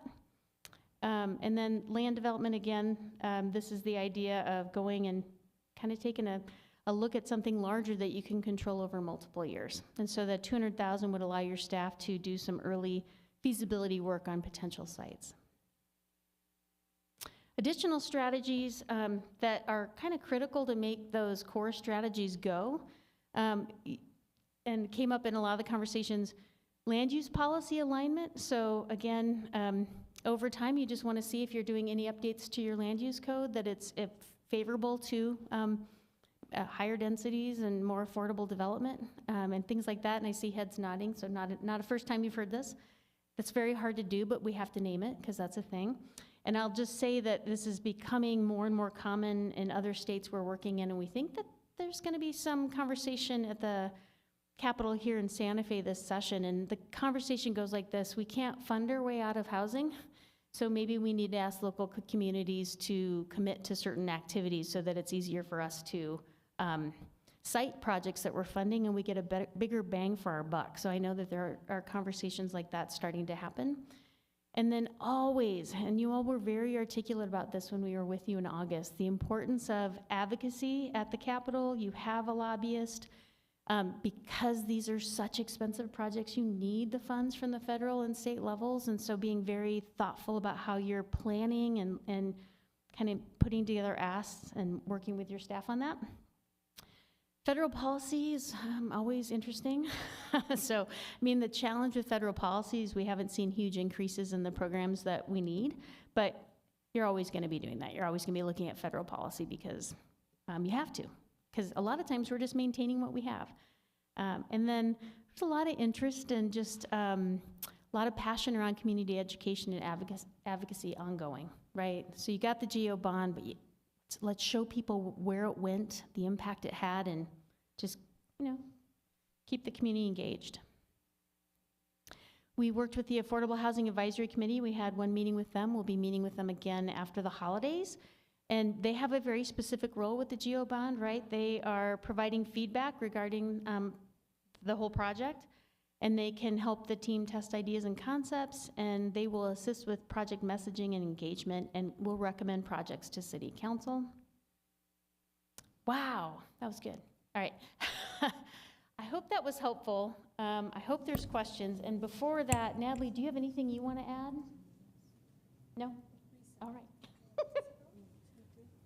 Okay, looks like we have Councilor Urban Como has a question. Yes, thank you, Mayor. Sorry, I'm also just looking for something that I want to reference to as I ask you questions, but nice to see you again, Jen. Thank you for being Councilor. here. I've really enjoyed working with you, and I'm sure our staff, our incredible housing staff has too. I did just, I think, just make a couple notes, and then I do have some questions for you. I think as elected officials or candidates, we always talk about, we just need to build more housing, as if it was just that simple. And in my head, sometimes it is. Like, how are we going to solve our housing crisis? We build more housing. And we have to really take into consideration the context of everything it takes, because you just presented an incredible amount of work that our amazing housing staff has done. And that is yielding 757 units over several years. And our housing shortage is 5,600 units, right? So like, I just want to really contextualize that, because it takes so much work, so much money, so much everything to make a little bit of a dent in this greater scheme of things. And I think often people don't either want to acknowledge that, or just, lack that understanding, like the full analysis. So I just wanted to say that, because as you're presenting this, it's just struck me about, how much work really our staff has been doing to try to address the situation in which we find ourselves in. Not to mention, right, that the federal government has disinvested from public housing for decades now, right? So that's for another work session, I think. I did want to make a couple questions, though, for you on some of these pieces. You said that there was about 400 units that you think could go out of affordability. Can you talk more about what those 400 units are? Sure. Mayor and council, I have Robert's rules. So Mayor, Councilwoman Bencomo. Thank you. It'll take me a minute. I'm a little rusty. So MFA did a statewide housing strategy in 2022 and did a ton of data collection around the state. And that was the most recent data we could find for Las Cruces. So that's where the data comes from. And the 400 units that would fall out of affordability are ones that are being tracked. So those are ones that have been funded by federal funding. So okay. Public housing. Yep. And that, it could be tax credits, could be Okay. public housing, could be 550. I don't think you have any 515, but it's most likely public housing and tax credits. And so we just want to put it on your radar, right? So that we're paying attention to that as those projects come up. And then again, you've got a wonderful pilot opportunity potentially with the Public Housing Authority. Yeah. Yeah. That's huge. Thank you. I'm going to leave that up to Natalie to make sure stays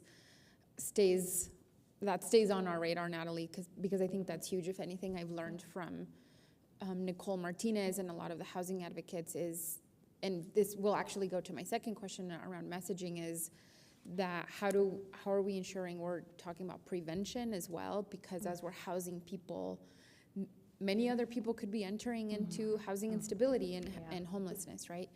And that's actually leads to one of my questions, and I'm assuming that part of the recommendations you're going to give to us include some communication strategies, narrative strategies. And I ask that because I was recently at an association for other local elected officials called Progress Now, and one of my colleagues from Sacramento was talking about sort of their huge housing crisis and what they've seen. And she had really interesting data. So for them, homelessness across the region increased by 9%. And she talked about for every one person that exited homelessness in Sacramento, 3 more lost their homes. And so I was like, wow, that's really a powerful data point for how we can then talk to our constituents, because often I think what happens is that what people see out in our community and out of the street isn't matching what the city is doing to try to meet those demands and those needs, right? And so I think part of all of this is obviously the actual work, but also about how we talk about it as a city, and I think we need to get better at that. Mayor, Councilwoman Bencomo, we have called out communications as a critical strategy. What we can talk to staff about is adding to the appendices some best practices around messaging. I think it's a great idea. It would not take much time at all. Thank you. There is a section of the strategy that we're still working on. I mean, it's 95% baked, but I want to call it out because it's right where you're going, which is supportive services and program. So we're going to finish that section up, right? But that's key. As you said, housing is really hard to do. Keeping people housed, really hard to do. And who's impacted by housing instability has grown tremendously since COVID. And I didn't spend a lot of time on data, I just had a hunch you probably all knew the need, but I should have maybe not made assumptions. But, I mean, think about your median house price. It blows my mind. You were at like 180,000 or something like that in 2018 and almost 300,000 now, right? So it's hard, and you've got incredible momentum. I mean, you're leading in the state of New Mexico as far as I'm concerned. So Thank I you don't know for if saying that's that. helpful. That's Yeah. super helpful. I'll actually stop there. That's really helpful. Thank you. I'm really looking forward to the full report. Thank you. Councilor Corn? Thank you. This was super illustrative and helpful, and I really appreciate you breaking down some of the things that I think maybe weren't on our radar. So I think I've been hearing, I have a couple of new developments of varying types in my district, which is District 5, including the Peachtree apartment complex. And I think that was one of the ones that might be in that category of things that need the additional money to sort of get in the ground. And I just wanted to, check in if that's the kind of project that you're talking about, that I think in our minds, we're like, oh, we're done with that. Like, not that we don't want to keep working on it, but we've already talked about it, it's been approved. Yep. And so I guess I really just wanted to see what kinds of projects are in that space, and I hope that we can knock those off our list very quickly in terms of where we are looking to spend the money in a short amount of time, especially as they've gone through surmounted so many hurdles. I'm Go going to ahead. defer to Natalie so she can answer that. I can't. Thank you. Thank Great you, though. question. No, Yep. thank you. Mr. Mayor, Councilor Karam, that is one of the projects. So phase 1, we're getting ready to close on financing. What we'll be coming back to you with is phase 2. We want to work on the preservation of the difficult to develop. It adds a bonus to the whole hamburger, right? I didn't bring the hamburger this time, but it adds that boost, and it makes that project really viable. And you'll see that before the MFA tax credit submission. And so that'll either be November, December, or depending on timing, January at the latest. And then I did want to just put this up here when we're talking about difficult to develop projects, just what a typical project development timeline can look like over time, and why our pipeline is so important to this process. So we want to make sure we get enough projects in the pipeline, so we're planning out ahead. Thank you. And thank you, I really appreciate that. I also just want to make a note, hamburger at the front end, bake sale at the back end. Councilor Graham has been perfecting her baking skills, so $12 million, that's nothing. So thank you for that. The last thing that I just sort of wanted to give note to is I really appreciate you mentioning the zoning code. I think we have spoken loosely to this as part of our Realize. Am I out of time? Okay. I needed to be done. Yay, I'm done. Sorry, Councilwoman. No, it's all good. But I do just sort of want to point that out again. This is sort of a parallel track, but I think we have spoken quite often about the need for the most housing-friendly elements on the very, very front edge of the Realize Las Cruces changes. And I don't know if the committee is currently in discussion for some of those things, but I know that will be something that I will be looking for as any part of that comes to council, and so the expectations are pretty high that whatever concrete recommendations come from this are incorporated as part of Realize, I hope, but also even if just sort of the general idea that we have to change this to fix this problem, I think it's really important for us to reemphasize to the folks who are working on the Realize task force. So I just wanted to speak to that, and I appreciate you including that as one of the key elements that isn't really related to money, but is related to something that we're already changing. So thank you. And that's it. Thank you, Councilwoman. Thank you very much for your presentation. Thank you. Okay, anybody else?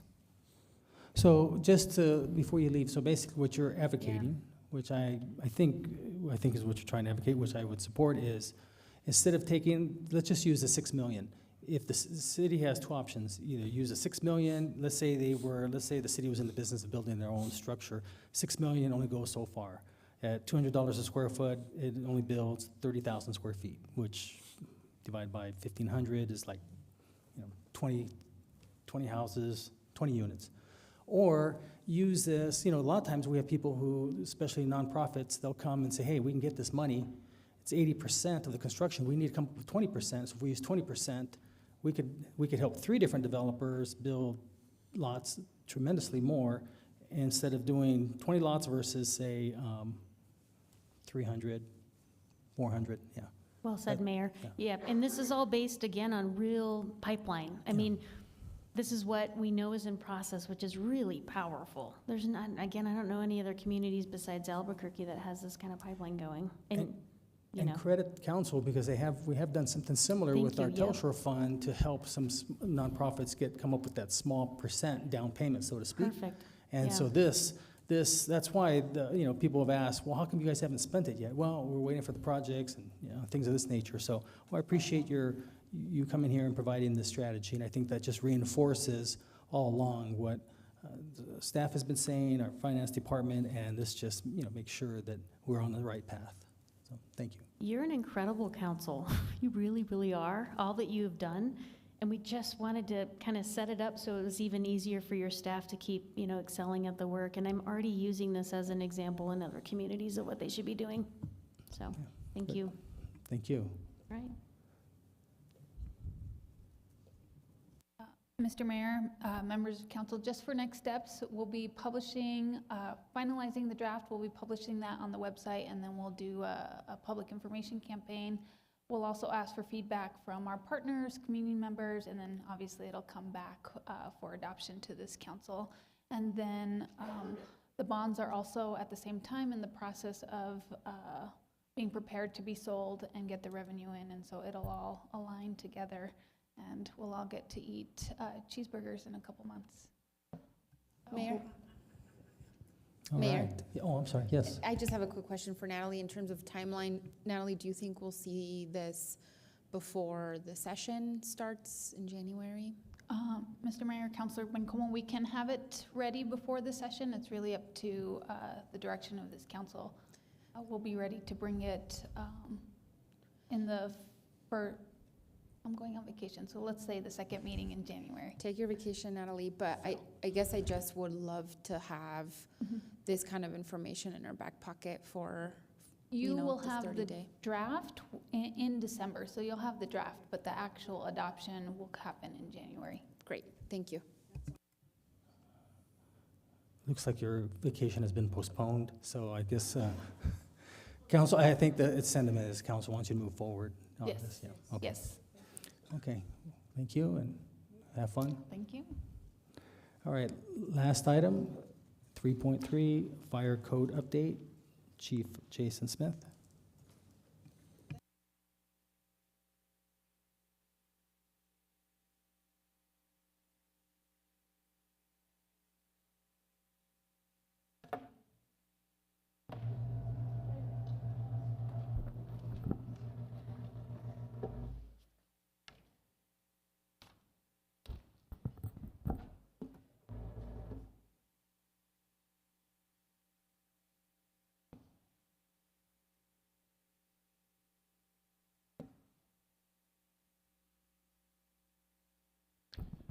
Well, good afternoon, Mayor, members of City Council, Fire Chief Jason Smith for the record.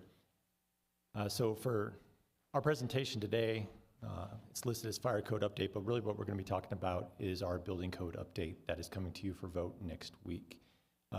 Fire Department, we've made a request of community development to include language that exists in the International Residential Code to require fire sprinklers in 1 and 2 family homes and townhouses. And we're here today to present where we're at with that process and kind of our thought behind it and the why. So to start things off, just read a statement from the International Association of Fire Chiefs, is that to reduce the number of deaths from an average of 3,000 citizens and 100 firefighters annually and to avert billions of dollars annually in property loss to the effects of fire, we must include fire sprinklers as an integral part of our community's fire protection. The increased demands made today on local fire departments and the changes in building materials and home contents all increase the risk to firefighters and the public. So a little bit of history of fire sprinklers. They go back to 1860. The first guidance on installation of fire sprinklers came out in 1896. This document later became known as the NFPA 13. In 1968, America was experiencing a severe fire problem. We had tens of thousands of fire deaths, hundreds of firefighters die every year, and the Fire Research and Safety Act came out. This created a commission on fire prevention and control, which in 1973 issued the America Burning Report. This report outlined several things where we were failing and not meeting what we should to keep our communities safe. It also established the U.S. Fire Administration, which is now ran by Dr. Mormel as the USFA administrator.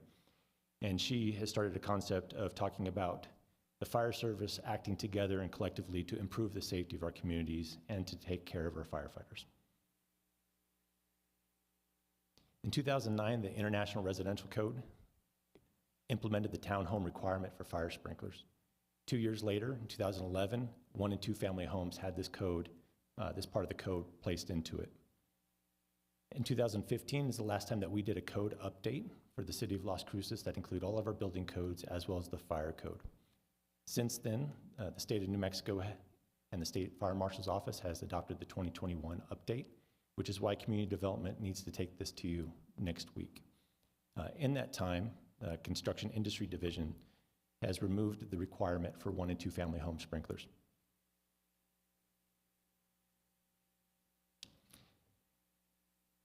So to illustrate the difference between a sprinklered home and a non-sprinklered home, we do have a video that can show you the impacts of it and the difference, and it can illustrate it a lot better than I can speak to it.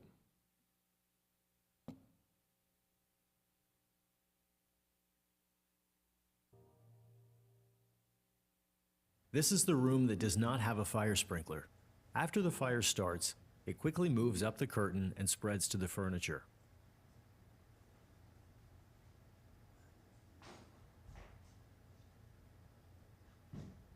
The smoke alarm activates at 24 seconds.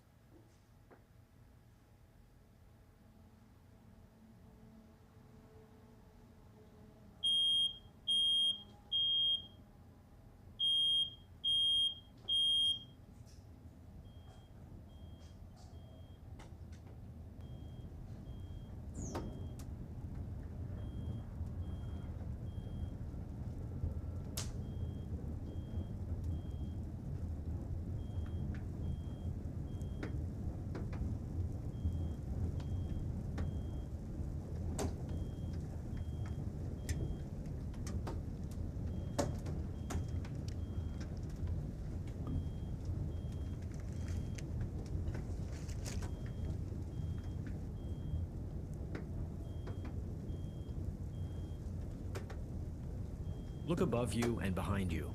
The smoke is thick and dark. There is nothing to stop the fire, so it builds strength, generating heat and producing poisonous smoke until flashover, the point at which everything in the room ignites. Watch for that when the timer reads 2 minutes. No one can survive flashover.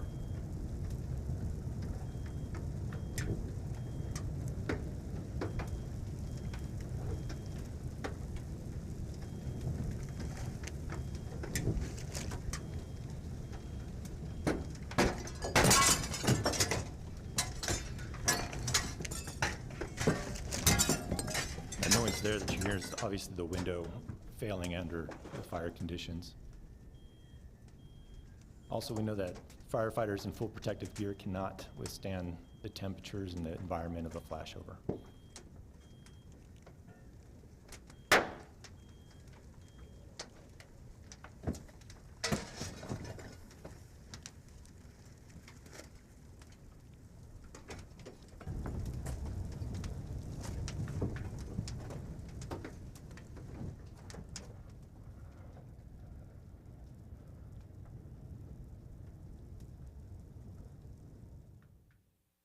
Look around.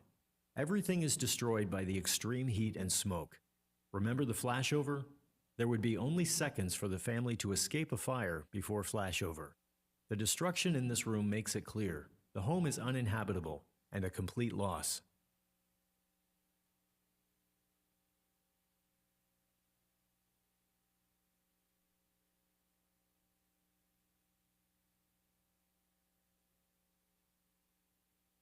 This room is protected with 1 fire sprinkler in the ceiling.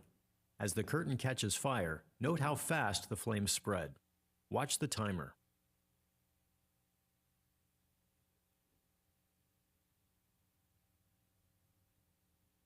At 26 seconds, smoke activates the smoke alarm. Find the sprinkler in the ceiling. Sprinkler's located right there, right At next to the light. 37 seconds, high heat from the fire activates the sprinkler, controlling the fire and preventing it from becoming deadly.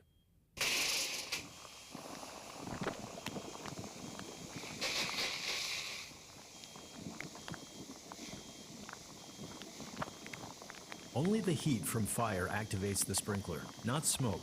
In a typical house fire, only one sprinkler will activate.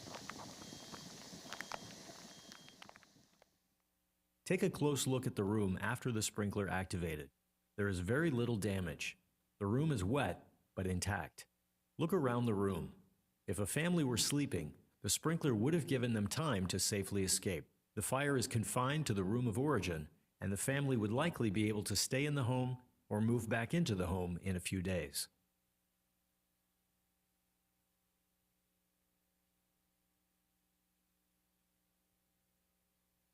And here's the area of origin for that fire for this demonstration.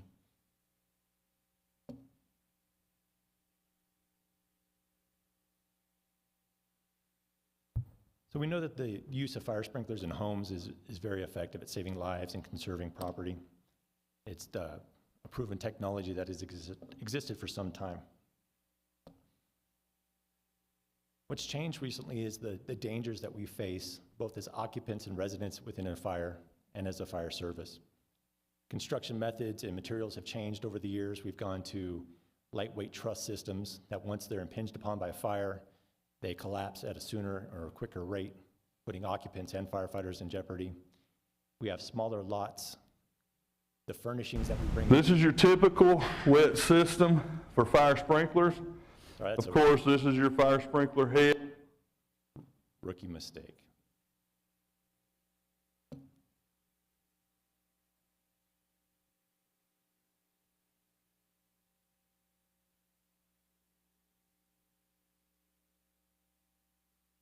There we go. So we have smaller lots, we have a little bit of higher density, but it's really the furnishing. It's the things that we're putting inside of our homes that create this danger. Right now we have a lot of synthetic, composite, laminated materials and furnishings that we bring in. This has a heat release rate 5 times greater than our traditional furniture of things like cotton, leather, all wood. So these fires grow a lot faster. They release a lot more heat, a lot more carcinogens and smoke. We're also changing the floor plans of our homes. We have much more open homes, less compartmentalization, so fires have more air to draw upon and to also spread. And then technology. The use of lithium-ion batteries, other technologies that are now found in the place of our homes, can lead to fires. Lithium-ion batteries this year alone have caused 3 structure fires in our community. Not saying that the technology is dangerous, but when it's not cared for properly and we overheat them, they can lead to fires even in the most or newest homes that we have. So we have this faster fire growth, faster flashover, which all leads to less time for occupants to escape. As you saw in the video, flashover, when the entire room is off-gassing, it's superheated, it's over 1,000 degrees, and it ignites within 2 minutes. Nobody can withstand that. We have the shorter escape time, shorter time to collapse once the building starts to be exposed to fire, and the additional hazards of smoke to people, the environment, and our firefighters. We know that we're exposing our firefighters to more carcinogens every time we go to a building fire. Here's that timeline of what happens with the flashover and during a structure fire. So within the first minute, you get that smoke alarm activates. If it continues to grow without being suppressed by a sprinkler system, within 2 to 3 minutes, or that 5-minute mark, we're going to have flashover. So the room is completely involved in fire. Hopefully by that time, we've been dispatched within the first 2 minutes of the fire. Our response time right now is 5.5 minutes. So we're looking at arriving somewhere between that 5 to 7 minute window. Arriving on scene, giving our radio report, giving assignments, stretching hose lines, putting on our gear to enter a building and start our firefighting and start search and rescue efforts, putting us well outside that time of flashover. Whereas the use of fire sprinklers has proven, even within our own community, that fire is controlled within the first 2 minutes. And it either extinguishes it or it stays so small that it doesn't reach flashover, giving occupants time to escape and giving us, your fire department, time to arrive on scene and extinguish it. Now, our fire department, as I've presented to you in the past, we're busier now than we ever have been. When you look at our call volume from 2021, or fiscal year 21 to 22, we had a 9% increase. The next fiscal year, it was 3% more. And to put this in perspective, when DC Allen and I were brand new trainees on the engine in 2002, we barely got over 11,000 calls that year. We've gone in the last 20 years from 11,000 calls a year to over 23,000 calls a year. We are very busy as a service. And although we've been very busy with a lot of different calls, we still respond to a large number of structure fires. It's a small percentage of our overall call demand. As you can see here in these charts, last fiscal year we responded to 235 structure fires. And residential fires was 116. We've had a pretty big increase. If you go back to fiscal year 19, I believe we're at 73% of an increase in residential structure fires from that year. So we are seeing more fires in our homes. Along with that, the last 4 years, and if we look back further, we would see additional lives that were lost in structure fires in our community, as well as multiple injuries every year that occur and millions of dollars of property loss. That's why the Las Cruces Fire Department and I, as your fire chief, believe that the best path forward is to start working towards adopting this model code where 1 and 2 family homes and townhomes are sprinklered. It's found in the International Residential Code, has existed there since 2011. We have guidance from NFPA, the National Fire Protection Association, 13D, in how to install these systems, and they can be installed by a licensed plumber. It doesn't have to be the same requirement as a commercial side that has much more strict codes that are applicable and we have to follow. But we do realize that there is a level of training and expertise that we need to bring in and provide to our licensed plumbers so that they can do these installations. Benefits of fire sprinklers: survivability. A 15-year study out of Scottsdale, one of the earliest adopters of 1 and 2 family home sprinklers. Over that time period, they had 0 deaths in homes that were sprinklered. They had a total of 589 home fires over those 15 years. 49 of those were in homes with sprinklers. Outside of that, there were 13 people during that study time that passed away in a home fire. Property loss also changed during that same time period. Property loss in homes with a sprinkler only lost on average $2,000, just over $2,100. Non-sprinkler homes had a loss of $45,000. There's also the potential, although it may be minor, for insurance savings. I'll look to the mayor for kind of weighing in on that. But then there's environmental sustainability. So sprinklers reduce greenhouse gas and smoke emissions 98% when they activate on a fire. If you think back to just over a week ago, we had that very large fire off of Telshore in the strip mall. If you saw the huge column of smoke, a sprinkler system in that building would have suppressed that fire early on. Reduce our damage up to 97%, reduce the amount of water that we use, and lower our risk to our occupants and our firefighters. Now, support for this does fall, as I look at it, in Elevate Las Cruces and Realize Las Cruces. When we first were going through the plan of developing Realize Las Cruces, I met with Srijana and Mark in our community development and planning division, asking them, like, well, how do we get there? We're coming up with this great plan of what we want to look like as a city and a community and how we want to take care of people. How do we get there? And it's policy decisions. It's setting policy and following policy to achieve that. And one thing I brought up with a lot of the density changes and street changes, we need to look at different ways of providing fire service and how we do that.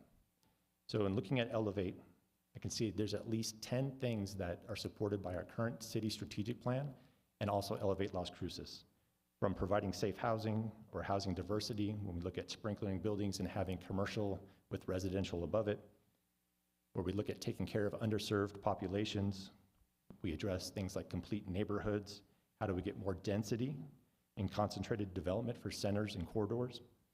How do we have sustainable infrastructure? And also for our public safety. Community livability number 11 states that we need to ensure a safe and secure community with high quality fire and emergency medical services. So we've also looked at some of the potential offsets for this and the benefits to industry and to our community. One thing we can look at is the IFC for fully sprinklered subdivisions only needs one access road up to 200 homes. It's a huge number. Right now it's 30. If you think back to the small development we have on Avenida and Valley and the issue with traffic and speeding, and they have 2 access points. Those 2 access points are required by the IFC because those homes aren't sprinklered. We would have the ability to do other things and decrease access road requirements. We could look at our street design. We'd be supportive of decreasing lot sizes or decreasing our house setbacks and separations, hopefully creating more lots to be developed. And then there's also the possibility of fewer fire hydrants. When we know that the fire is going to be attacked within a couple of minutes of it igniting, we can have greater spacing for our fire hydrants. We've looked at some of the system costs and implementation for residential sprinkler installation requirements. We know the national average is 1% to 2% of construction cost. We also have seen in these studies out of like I believe it's St. George's County as well as Scottsdale that the prices initially drop. So you have higher prices when the industry first starts to get going, and then once competition enters, prices decrease. Looking at local estimates from commercial installers, so these are our installers that do the large commercial buildings where they need to have bigger riser rooms, more sprinkler heads, a different level of standard to meet. We're looking at the low end, $3 a square foot, the median about $5 a square foot, which is a big impact when you think about what Natalie's group was just up here talking about, creating affordable housing and adding $3 more per square foot to construct that. That has an impact. But I think as a council, you know, our stance is the low-income families that we have experience more fire loss and more fire exposure. And the homes that we're building today are the older homes in 20 to 30 years that they could be occupying, or hopefully sooner. But we know that there's a cost with this. Some things on the system design. It's only required in occupied rooms. So these are your bedrooms, your kitchen, living and dining rooms, hallways. Looking at a sprinkler head that flows about 20 gallons per minute, or 20 gallons per minute of water, it'll cover 400 square feet. There's a lot of places where they aren't required by the code. These include regular attics, closets and pantries less than 24 square feet, bathrooms, garages, carports, porches, entry areas, anywhere where you have an immediate exit, such as a mudroom, they're not required. Now, we have had one meeting with the Las Cruces Home Builders Association, and that meeting was, in my mind, to be the kickoff point of bringing this to you before next week to give you the information that we could get from our stakeholders in a short amount of time. Working with Larry Nichols and his group, pushing back the building code requirement or the adoption isn't really feasible for them. But in working with Christine, our city clerk, we've written the ordinance in a way that the fire sprinkler requirements can be amended in that ordinance and maintain what the building code needs to have for our community development. Also with the home builders, they brought up cost. Cost has to go somewhere. And if we're looking at an average home of almost 2,000 square feet, at $5 a square foot, we're adding $10,000 to their cost. And now it's just that their cost, that gets added to managing the project, working with subcontractors, dealing with any potential delays in inspections or permitting. That final cost to the consumer can be more. So we know that's going to have an impact on people purchasing homes. And I'll tell you, when we're looking at buying a fire engine and somebody comes to us and says, hey, it's going to cost you 3% more now because aluminum just went up, it hurts. And it's an emotional reaction. And I can imagine that our home builders are thinking the same thing. Like, here you are asking for a 3% more increase in our home cost, moving everything up. And maybe some buyers won't be able to be at that same price point. Maybe they have to go to a different competitor, but they may not have the ability to sell as many homes. Another thing that they brought up, which is perfect timing for this discussion, is the affordability of housing. As we're working through this, we know that this is going to impact where we're building every home at. We need to address any kind of delays in inspections and permitting. We don't want this extra line of safety to delay projects for them any longer. We don't want them to be waiting for an inspection, days that they're waiting and they're not getting to that next step of construction. It's a cost, and that cost goes to the consumer. It's also a cost to address a small percentage of our calls. You can see in that chart 116 home fires last year out of 23,000 calls. It's a very small percentage. But this is one area where we can influence and set policy that will keep us safe as this community continues to grow. When we're looking at Elevate Las Cruces and the numbers there, we're talking about by 2040 adding 10,000 more additional single-family homes and another 5,000 apartments. And I don't think that will even touch the affordable housing question that we need right now. They also said the involvement in the process, they want to be part of it. And this is, I think, an area where I definitely missed the mark and failed. Talking to them last Thursday with this work session, I was asked multiple times by an individual, like, hey, postpone it, will you cancel the meeting with City Council? And I said I wouldn't. I needed to bring this information and the feedback from the Home Builders Association, as well as your fire department and firefighters, to you before considering that. I thought it would be a disservice to you all to give you 1 day's notice, or during that discussion, some of the information that you need to make the decisions you do. So like I mentioned, this is a policy decision. The sprinkler requirement can be amended without affecting the rest of community development's ordinance that they need. This is also not found in the IFC. So we have our first read for the 2021 International Fire Code as well next week, and then voting 2 weeks after. The residential sprinkler requirement exists in the IRC. The IFC tells you the things you get to do and the allowances you can make if those systems exist, but the code is elsewhere. So like I said, I left Thursday meeting with the Home Builders Association in a less than, I think, stellar mood, right? And Friday was a holiday, day off, but yet I dragged both of our deputy chiefs to a meeting Friday morning, and then took my son to go get a haircut. And my barber was there, and he looks pretty bummed out. I'm like, hey, Joseph, what's going on, man? How you doing? And he tells me, he's like, you see those two kids right there? And he's got one of these jars that you've seen, right? Everybody's seen it with the pictures of the kids. Two beautiful little kids on there. He's like, I lost my grandkids. I'm like, and all right, what happened? And these were the 2 of the 3 children last week from Roswell that passed away in a home fire. So it's tragic. It happens. We can look in the past and we can see, like, maybe our fire loss isn't that great. Maybe the injuries are low. Maybe it's years in between we have a fire death. But the issue is very real, and it made it very real for me. And it'll always be my stance that we need to adopt this and move this way to keep our community safe. Getting there is the important thing, and how we do it with our stakeholders. So my recommendation going forward is that we look at an amendment for next week based on what City Council wants to set direction.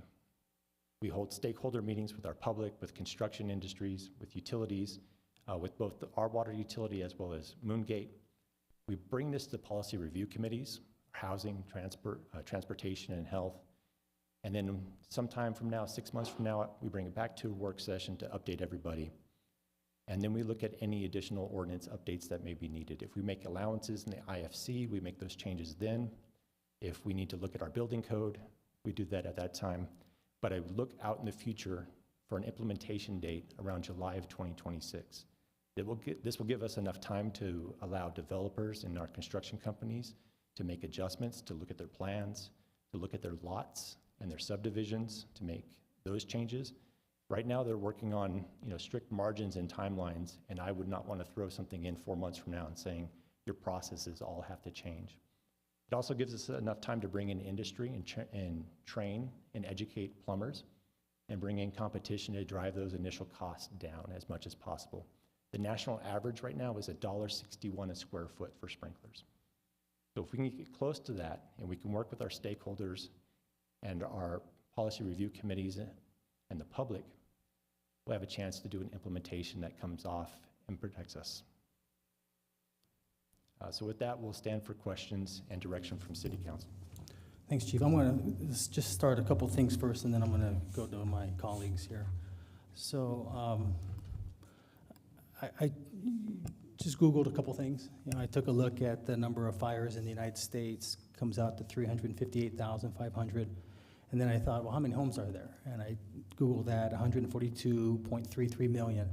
So when you divide those, it came out to 0.0025 of 1%. So and then when you said 116 fires, so I thought, okay, there's probably 50,000 houses here in Las Cruces. I multiplied that by 0.0025, and it came out to 125, and you happen to have 116. So I think maybe the numbers are good. I did kind of research that as far as the cost, you know, and this is new construction, not renovation, because, and by the way, commercial, I think that's required, but we're just talking residential. About $6,000, so it's about $20 more a month. This is on a 1,500 square foot house. And the savings is about $100 a month, a year on insurance. So, and then when you take that $6,000, you amortize it over 30 years, because you know it's part of the new house. The sprinkler system is going to cost about $15,000, and you back out the $3,000 you get to save from insurance. Your still net cost is about $12,000. Now, of those fires, it said 52% didn't have a smoke detector, so they felt that if they'd at least had that, that could have really helped prevent more of that percent. And I guess what I'm trying to say is, and I appreciate you bringing this forward, and I appreciate you really being candid about all the different concerns and the comments that, because I wondered, I haven't gotten any emails from anybody from the home builders, but I think if this, and this may happen after I leave, but I would think that, oh, and then I looked at where is the number one place that the fires happen in the houses, and it's the kitchen. And so then the second one, it says the heating source. And so my question would be, is if the city was going to move forward, it just required it in the kitchen, because you know right now it's just with the interest rates going up, and the latest report is construction is slowing down in the city. You know, we want to make sure people can have an affordable house, and I mean 0.0025 of 1%.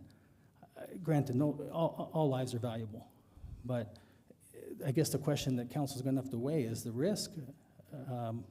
You know, because people can do it all voluntarily if they wanted to, or, you know, but to mandate them to do it, or if council just says, okay, just do it in the kitchen, because like I said, that's according to the statistics, it's the number one place. So I just wanted to kind of share that information with my colleagues and then let them ask questions. Councilor Bencomo, Councilor Flores. Thank you, Mayor, and thank you so much, Chief, for the information provided. That video scared the crap out of me, frankly put. I do not have sprinklers in my house, and I'm like, oh my gosh, I need sprinklers in my house. So thank you for that, Chief. But I did have some questions for you. I also appreciated that you included your conversation with the home builders. I have had some phone conversations with someone as well, and I did have questions. Okay, so just, can you help me clarify for Monday, what are you asking us to vote on Monday? Because then I'm hearing you say, then we'll do this whole phase where we're asking for more input and then possible implementation 2026. So what are you asking us on Monday? To look at amending the ordinance to specifically address the portion where it speaks about 1 and 2 family homes being sprinklered, to where we either put a date on it out into the future. I understand. Or it's removed, and then we look at adding it and coming back later in the 6 months, 6 to 12 months. Ultimately, I think we are obviously moving towards that direction, right? Like we have to. I think the data, the numbers that you've shown, even just your anecdotal numbers of like when I was here in 2002 and now, like it's clearly something is shifting and growing, right? So like the sort of writing is on the wall that we have to move there. I think it's a matter of when in capacity. I think, you know, we've also talked in the Transportation Sustainability PRC about water heaters and all of these things to improve your homes, that there is just not enough plumbers in our community to do this work, right? Not enough in Las Cruces, not enough in El Paso. And so if we're also not seeing on the other end of that the capacity for people to be able to implement these things, what kind of additional barriers does that put forth in developers, not only private developers, but even our own goals as a city, right? So that's number one issue that I'm sort of hearing about. And then number two, Chief, I'm curious if you're able to speak about mobile homes and the fires at mobile homes, and if this includes mobile homes, and why or why not? Mayor and Councilor Bencomo, thank you for the question about the mobile homes. What we've learned right now is this needs to be either at the state level or the federal level. So we can't change that requirement from what we've learned so far when it comes to mobile homes. Do you have different numbers on mobile homes? Like, are there more likely, are fires more likely at mobile homes than other types of housing, residential housing?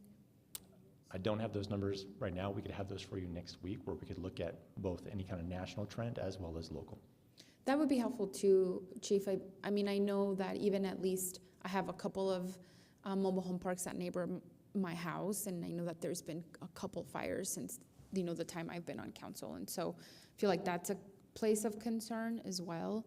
So that's just my couple of questions that I did want to tell you that I've also been approached about some concerns regarding that I don't think are necessarily unfair, but ultimately I think our decision is about risk and liability, and particularly who is impacted most. And so, but I think if the writing is on the wall, I do want to make sure that we're laying out a good plan forward so that people can plan well, and so that capacity can be built up in our community for the installation of these kinds of things. And honestly, I would also love to hear from our housing staff on how they think. We just had Jen here, and I wish she would have stayed, but I'm hoping that in a matter of a week, they can come up with some recommendations from their end as well. So if Natalie is listening, I hope, or Ifo can get that information to her as well.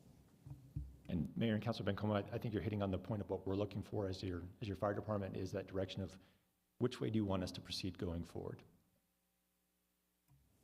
Thanks, Chief. And just a couple of things, Councilor. I don't have the information you want, but I do know that a mobile home usually will burn up in about 4 to 5 minutes. 4 to 5 minutes, it's over. And also, mobile homes and manufactured homes are actually considered personal property and not real property like a house. So it falls under the Department of Motor Vehicles. Yeah, unless it's permanently attached. So I think it was Councilor Flores is next. Thank you, Mr. Mayor, and thank you so much, Chief Smith. I am delighted that you've looked at the code, and it's wonderful that you included the builders, because we're all affected. We're all impacted as a community. I know I shared with you the code, and maybe it's an ordinance we can change, hopefully in the near future, insofar as the width of streets.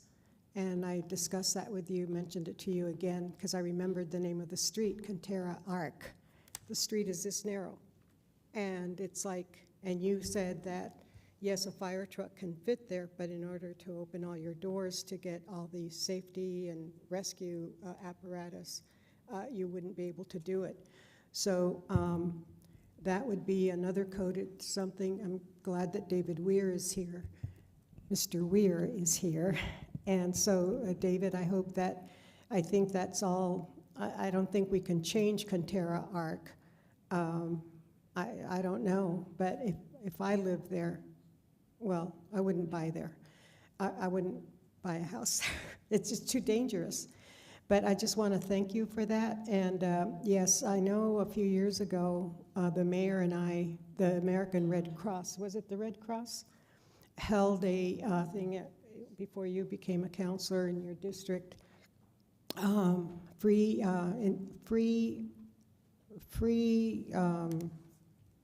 sprinklers. What? Fire, what? Fire extinguishers? Smoke detector and fire extinguishers. Yeah. So, so we went door to door, and I don't remember if they installed them as well, or if the fire department, but people were really receptive for those who were home. It was a Saturday afternoon. They were probably out running errands, but Sunday morning and afternoon. But it did bring that to my attention that, we learned that mobile homes really go up fast, very fast. But then what you showed. So anyway, I respect the fact that you looked at the ordinance, that you ran it by our city clerk, Christine Rivera. And I totally support this effort. And I think that we should do it as, implement it as expeditiously as possible. I think that the cost, I'll bet you my bottom dollar that if so, I would bet my bottom dollar. There's not a lot there, so it's easy to bet. But someone who's lost someone to a fire, and had there been a sprinkler there, a fire alarm, if that person could have been saved, I'll bet you my bottom dollar they're willing to pay that extra amount. I realize that it may put a burden on builders, but that's the price we pay. I mean, I'd rather save a life than save on, whatever. Anyway, thank you this is very moving for me. Thank you very much, Mr. Chief Smith. Thank you, Mr. Mayor. Mayor Pro Tem. Thank you. Thank you, Chief Smith, for your presentation. Chief, you indicated that this is already in the code that's going right. Is that what I heard you say? Mayor, Councilor Gondrak, correct. The ordinance as submitted does have the separate line adopting the sprinkler requirement. We've crafted it that way so it could be amended or changed as council saw. No, it's on another code, right?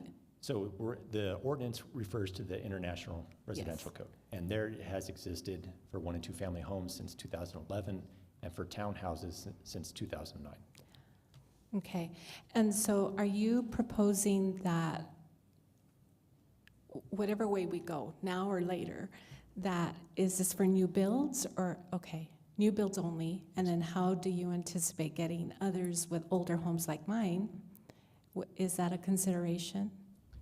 Mayor Pro Tem, I think it can be. I think we need to look at different sources of providing that. Much that we look like grant funding for connecting to septic systems and getting those into wastewater. I mean, I'd be willing to put staff time into figuring out how we can make that achievable. Yeah, because I'm concerned about equity, right?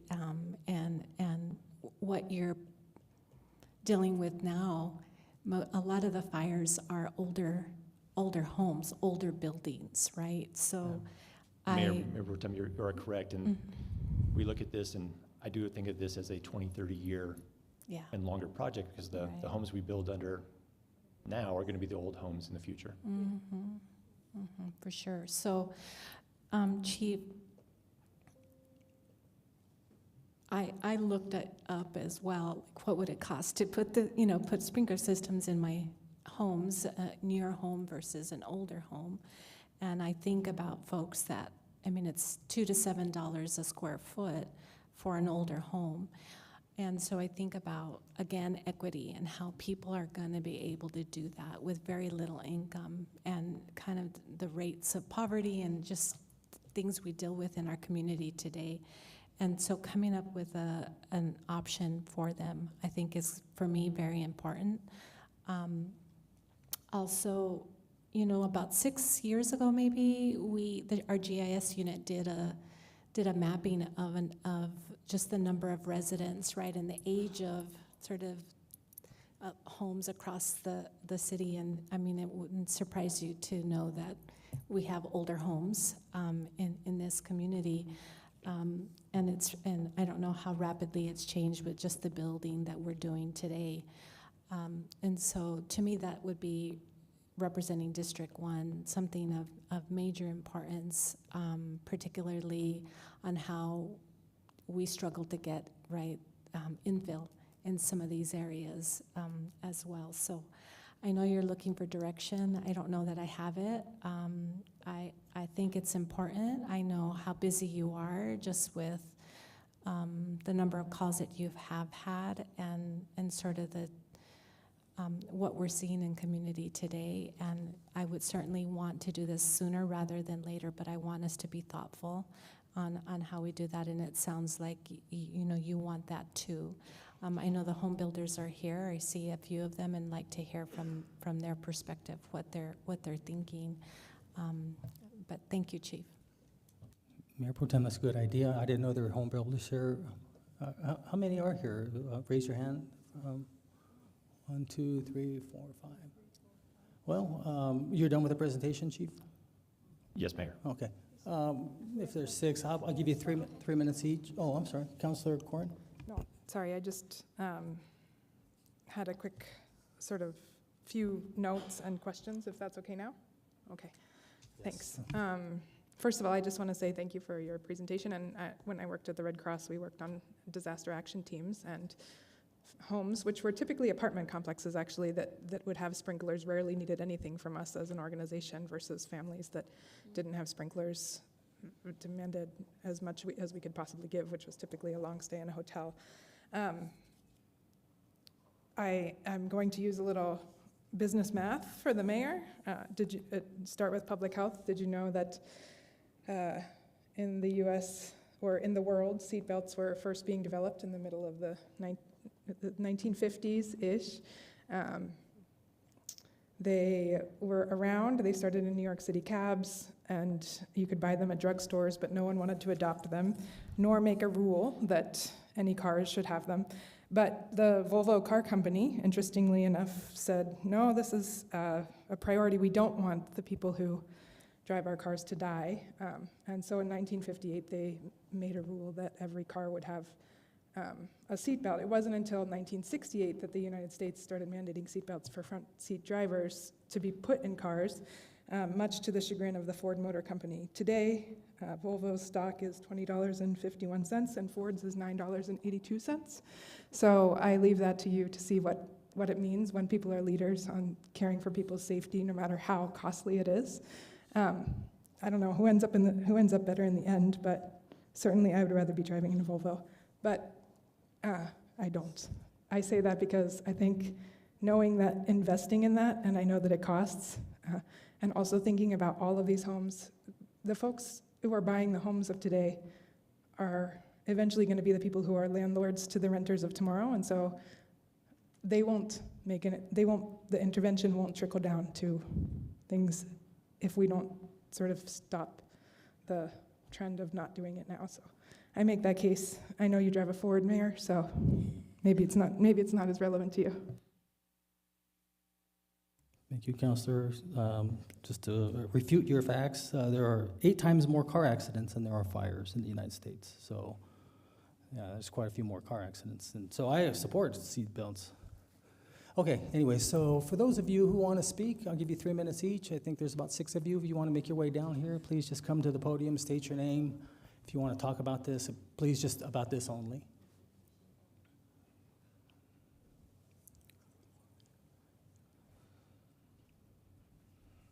My name is Kent Thurston.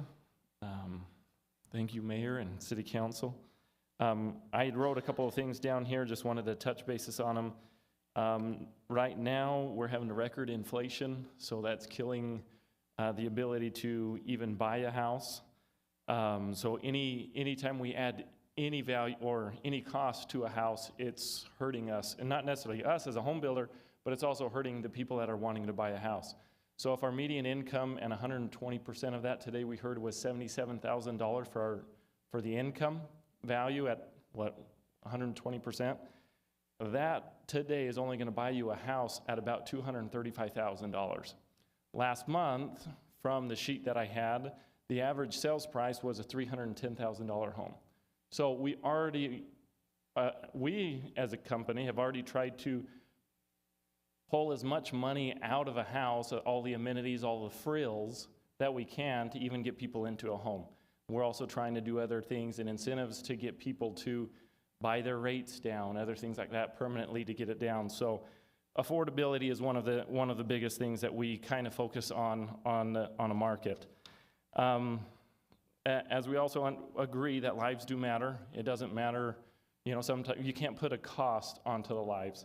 But also we are putting a cost onto the lives of people that can't buy a house. So there is a trade-off sometimes of making a policy for one thing, but not realizing the amount of people that we're going to displace out of a home. The state has not adopted this either yet. In my understanding, Las Cruces would be the first one to actually adopt this in the whole entire state of New Mexico. So it's already gone through the state legislation as well, through the IRC. So if you build in the county, you have to build to the codes, but the state has not implemented this in the state region. The other thing that I wanted to see if we were thinking about is, if we are going to put sprinkler systems into the new homes, then are we going to require that sprinklers are in all remodels, no matter the size of a remodel? Because if we are telling, if we're making a rule that's going to save people's lives, then if I go to do a kitchen remodel, then I should have to put in all of the sprinklers as well. But so any type of remodel, we need to still be able to play the game fair. So if you're only going to put it on only one sector of housing, which is new homes, well, then you should also have to put it throughout. If that's what we're passing as, to be more safe as a city, then it should also go to every remodel that has to pull a remodel permit. I think that's all I'm going to say for now. Thanks. Thank you. If there's some others that are going to want to speak, if you could please make your way up to the front, I'd appreciate it. Hi, my name is Troy Mitchell. I don't know most of you. I appreciate the chief's presentation. I think his main focus is public safety, specifically fires, right? And that's why we have forums like this, so that we, the experts in building and developing, can come here and explain that it's not really as cut and dry as some may think.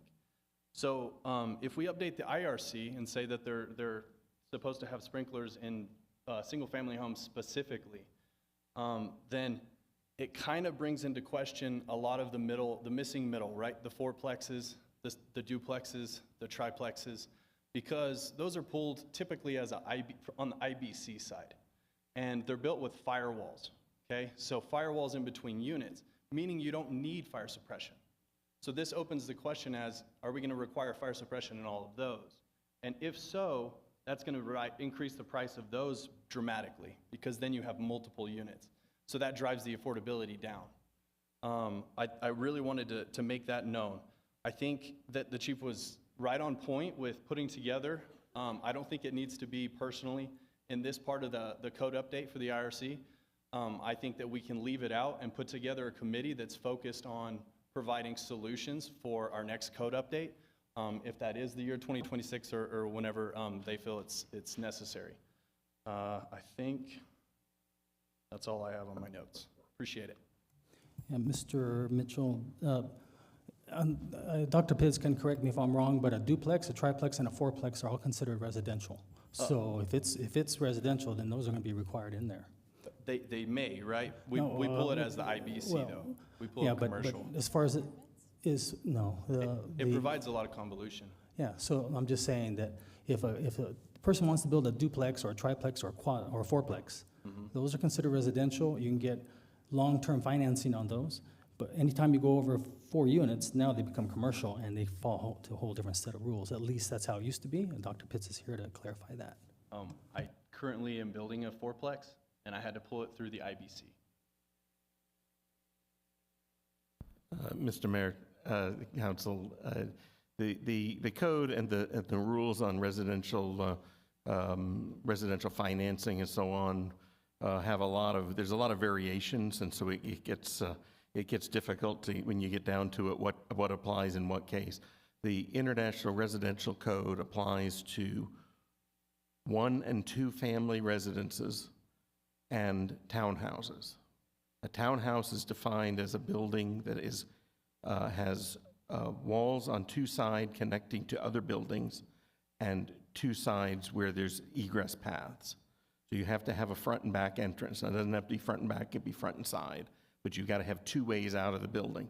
And so that's what the IRC, the International Residential Code, applies to. So if you're building, as Mr. Mitchell is talking about, a fourplex, you can build it as a townhouse, and you can finance it, as the mayor says, as a residential home. So if you are a veteran, for instance, you could use your veteran benefits to finance that home. It's actually a really good deal, and we've been trying to promote these because it's a great way to do a missing middle, as Mr. Mitchell is talking about. But you can also build it as an IBC building. That's the International Building Code. The International Building Code requires the plans to be drawn by an architect or an engineer to make sure that it's built safely and so on. But it doesn't have the requirements of the IRC. The IRC is meant for single-family homes, and almost all single-family homes built in New Mexico, probably in the United States, are built under the IRC. Because they're so easy. It's just such an easy rules. It tells you how to do it, and that's it. But you can always go to the IBC and build it that way if you'd like to. You just then have to have an architect. Does that answer your question? It does. I'm just smiling because, council here earlier was talking about making it affordable for people to have a home, and when you require all those other, require the architecture stamp or all these other things, it's expensive, and it just causes the price go up, and it just, I can recall years ago where the city would require on a fourplex, and they didn't know. They said, well, you know what, I think we're gonna count it as commercial, and it's residential, and then they require certain more things, and it just raises the cost. Those costs get passed on to the consumer. They have to pay for it in higher rent, and my colleagues here are doing everything they can in the coming years to make sure it's affordable to constituents or residents, and any time that it can be done, I think if it can be built as a residential, that would make it under the residential code instead of the International Building Code, because that's a little more strict. So, but I appreciate the comments. Thanks. My name is Randy Montoya. I'll be giving my Can you speak into the mic, please? My name is Randy Montoya. I'll be giving my 3 minutes to Mr. Zubia. Okay. Well, he doesn't, he could have got 3 minutes automatically. Well, you said building official or a contractor, and I wasn't, so I wanted to make sure I can get up here for a couple of minutes. I just need to state your name. Adolf Zubia, for the record. Thank you for giving me this opportunity. Just kind of clarify a little bit of my background. Used to be the fire chief. I was very active in the fire codes at a national level. As a matter of fact, when Chief Smith talked about the adoption of these provisions in the IRC, the residential code, that was 2009 in Minneapolis. I was there along with about 2,000 firefighters that voted that in. I also happened to have been the vice president of the International Code Council, and in the same conference, I got voted as president, so I got blamed for this. I am not responsible. However, I'm an advocate of residential sprinklers. However, the one issue, I got wind of Chief Smith's, I was gonna call you Jason, sorry. Chief Smith's presentation last week. I got a number of calls with some serious concerns because of the way it was being approached, and I contacted the chief, and basically we discussed that the process and how it was being handled was somewhat problematic. There's a lot of issues, as you could tell based on some of the comments that the home builders brought up. This process needs to be worked out in great detail. I've been a part of it in the state of South Carolina. This got very confrontational in that state. It took years to kind of address some of the issues. We talked about contacting the water utility department. We're talking about upsizing water meters maybe. We're talking about standalone systems, not part of the domestic water. If they're gonna have backflow preventers, are they gonna have fire alarm systems? Are we gonna be required for them to the maintenance requirements, or are we just gonna let it go and let the home builder deal with it? Issues that are of serious concern that need to be specifically addressed. You talked about issues just here today, townhomes, fourplexes. In other communities, in other areas that I've worked at, we worked those out, but we needed to spell it out and address it in the building code because it's not part of the IRC, and said, okay, you sprinkle, you don't have to sprinkle if you put out a 2-hour firewall. We gave them options and opportunities to not necessarily do it, but again, it has to be spelled out in great detail, and it's not something that can be done fairly easy. Remodels, somebody brought up remodels, I think it was Mr. Thurston. The building code addresses existing buildings. The International Existing Building Code is a separate code that deals with changes in existing buildings, and it spells out the specific criteria on how much has to be done in order for certain requirements to kick in. So that's already spelled out in the code. You can just reference that if we're going to deal with existing homes, this is what you would use and spell it out. But my recommendation, it's too much to take on right now. I would not address existing homes, period, remodel or otherwise.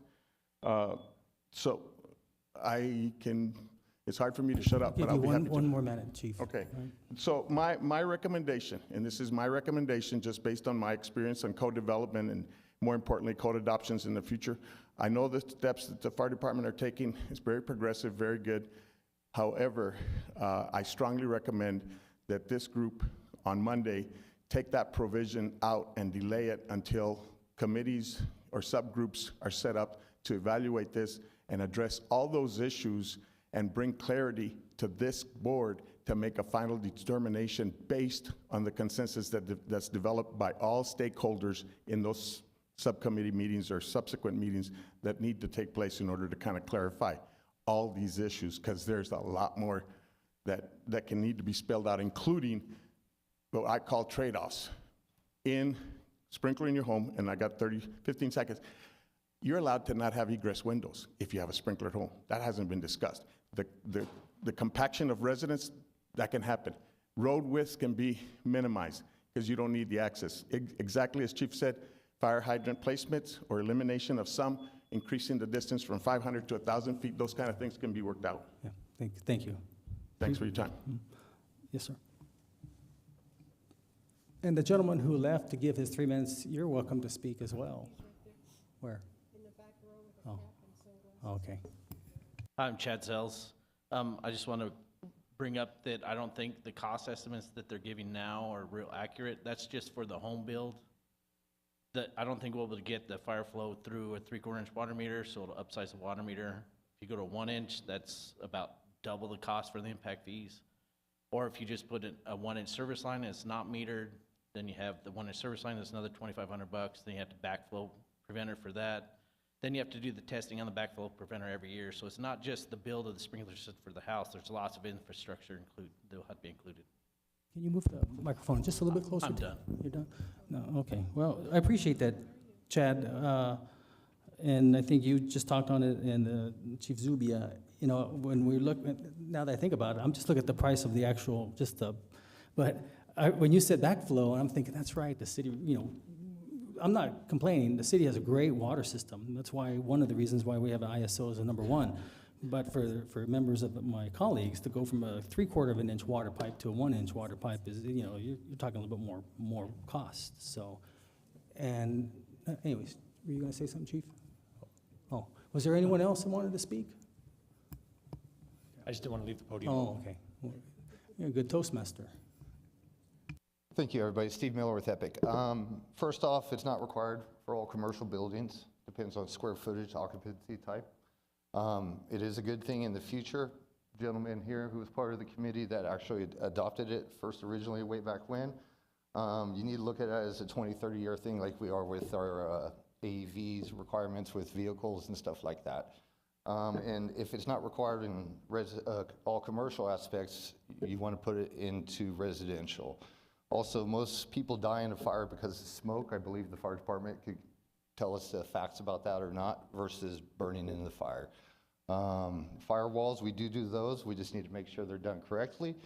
And the cost analysis, yeah, when you get into a remodel and you say, okay, tear out all the ceilings, let's start putting plumbing lines, sprinkler systems in, trying to go around everything. It's not very well easy to do. But we all are here for a reason because of safety and lives, and it does matter, but it needs to be put further back and studied truthfully. And I agree with Chad on the cost analysis. Besides, if you have a sprinkler system in a commercial building now, it has to be monitored whether that building is occupied or not. So are we saying we are gonna have to monitor all sprinkler systems in all homes, which is gonna add to the cost? Fire department here also said a little while ago that 54% of the homes that were burnt didn't have adequate fire alarm systems in them on the residential side. So maybe you could look at the firewall situation, better address those. You could look at more these alarm system, whether it's the gas or it's fire smoke systems, maybe we as a community can have reach out like they did with going to homes and making sure that people are safe in that aspect. Thank you for your time very much. Thank you.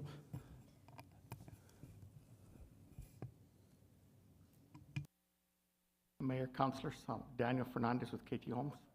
Dan, can you bring the mic down, please? Yes, sir. Is that better? Yes. One of the things to consider too is the fact that if we're going to increase home pricing by $10,000 to $15,000, this may create an exodus from people wanting to build in the city to the county, because the county's not going forward with this sprinkler suppression system. Just my thoughts. Okay, thank you.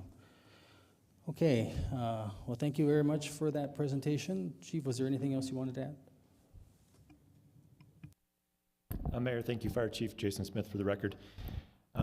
Just to kind of echo back what I'm hearing from of our partners in the industries, there's a lot of things to consider, a lot of questions that we need to go in depth with, that we have some of those answers now that we can provide. But I think it's best if we get direction from council of what route you want us to take and go for this implementation.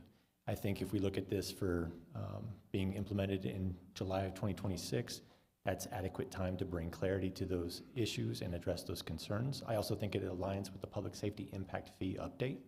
So there's some possibilities of reevaluating that fee and seeing how we can reduce the impact of this cost. Because it's really, there's a lot of minutia that needs to be answered. As former Fire Chief Zupia pointed out, there's a lot of things there that need to be answered, and we can't provide those answers. We just need to know what path we want to take from council. Okay. Well, thanks, Chief. I appreciate it. Yes?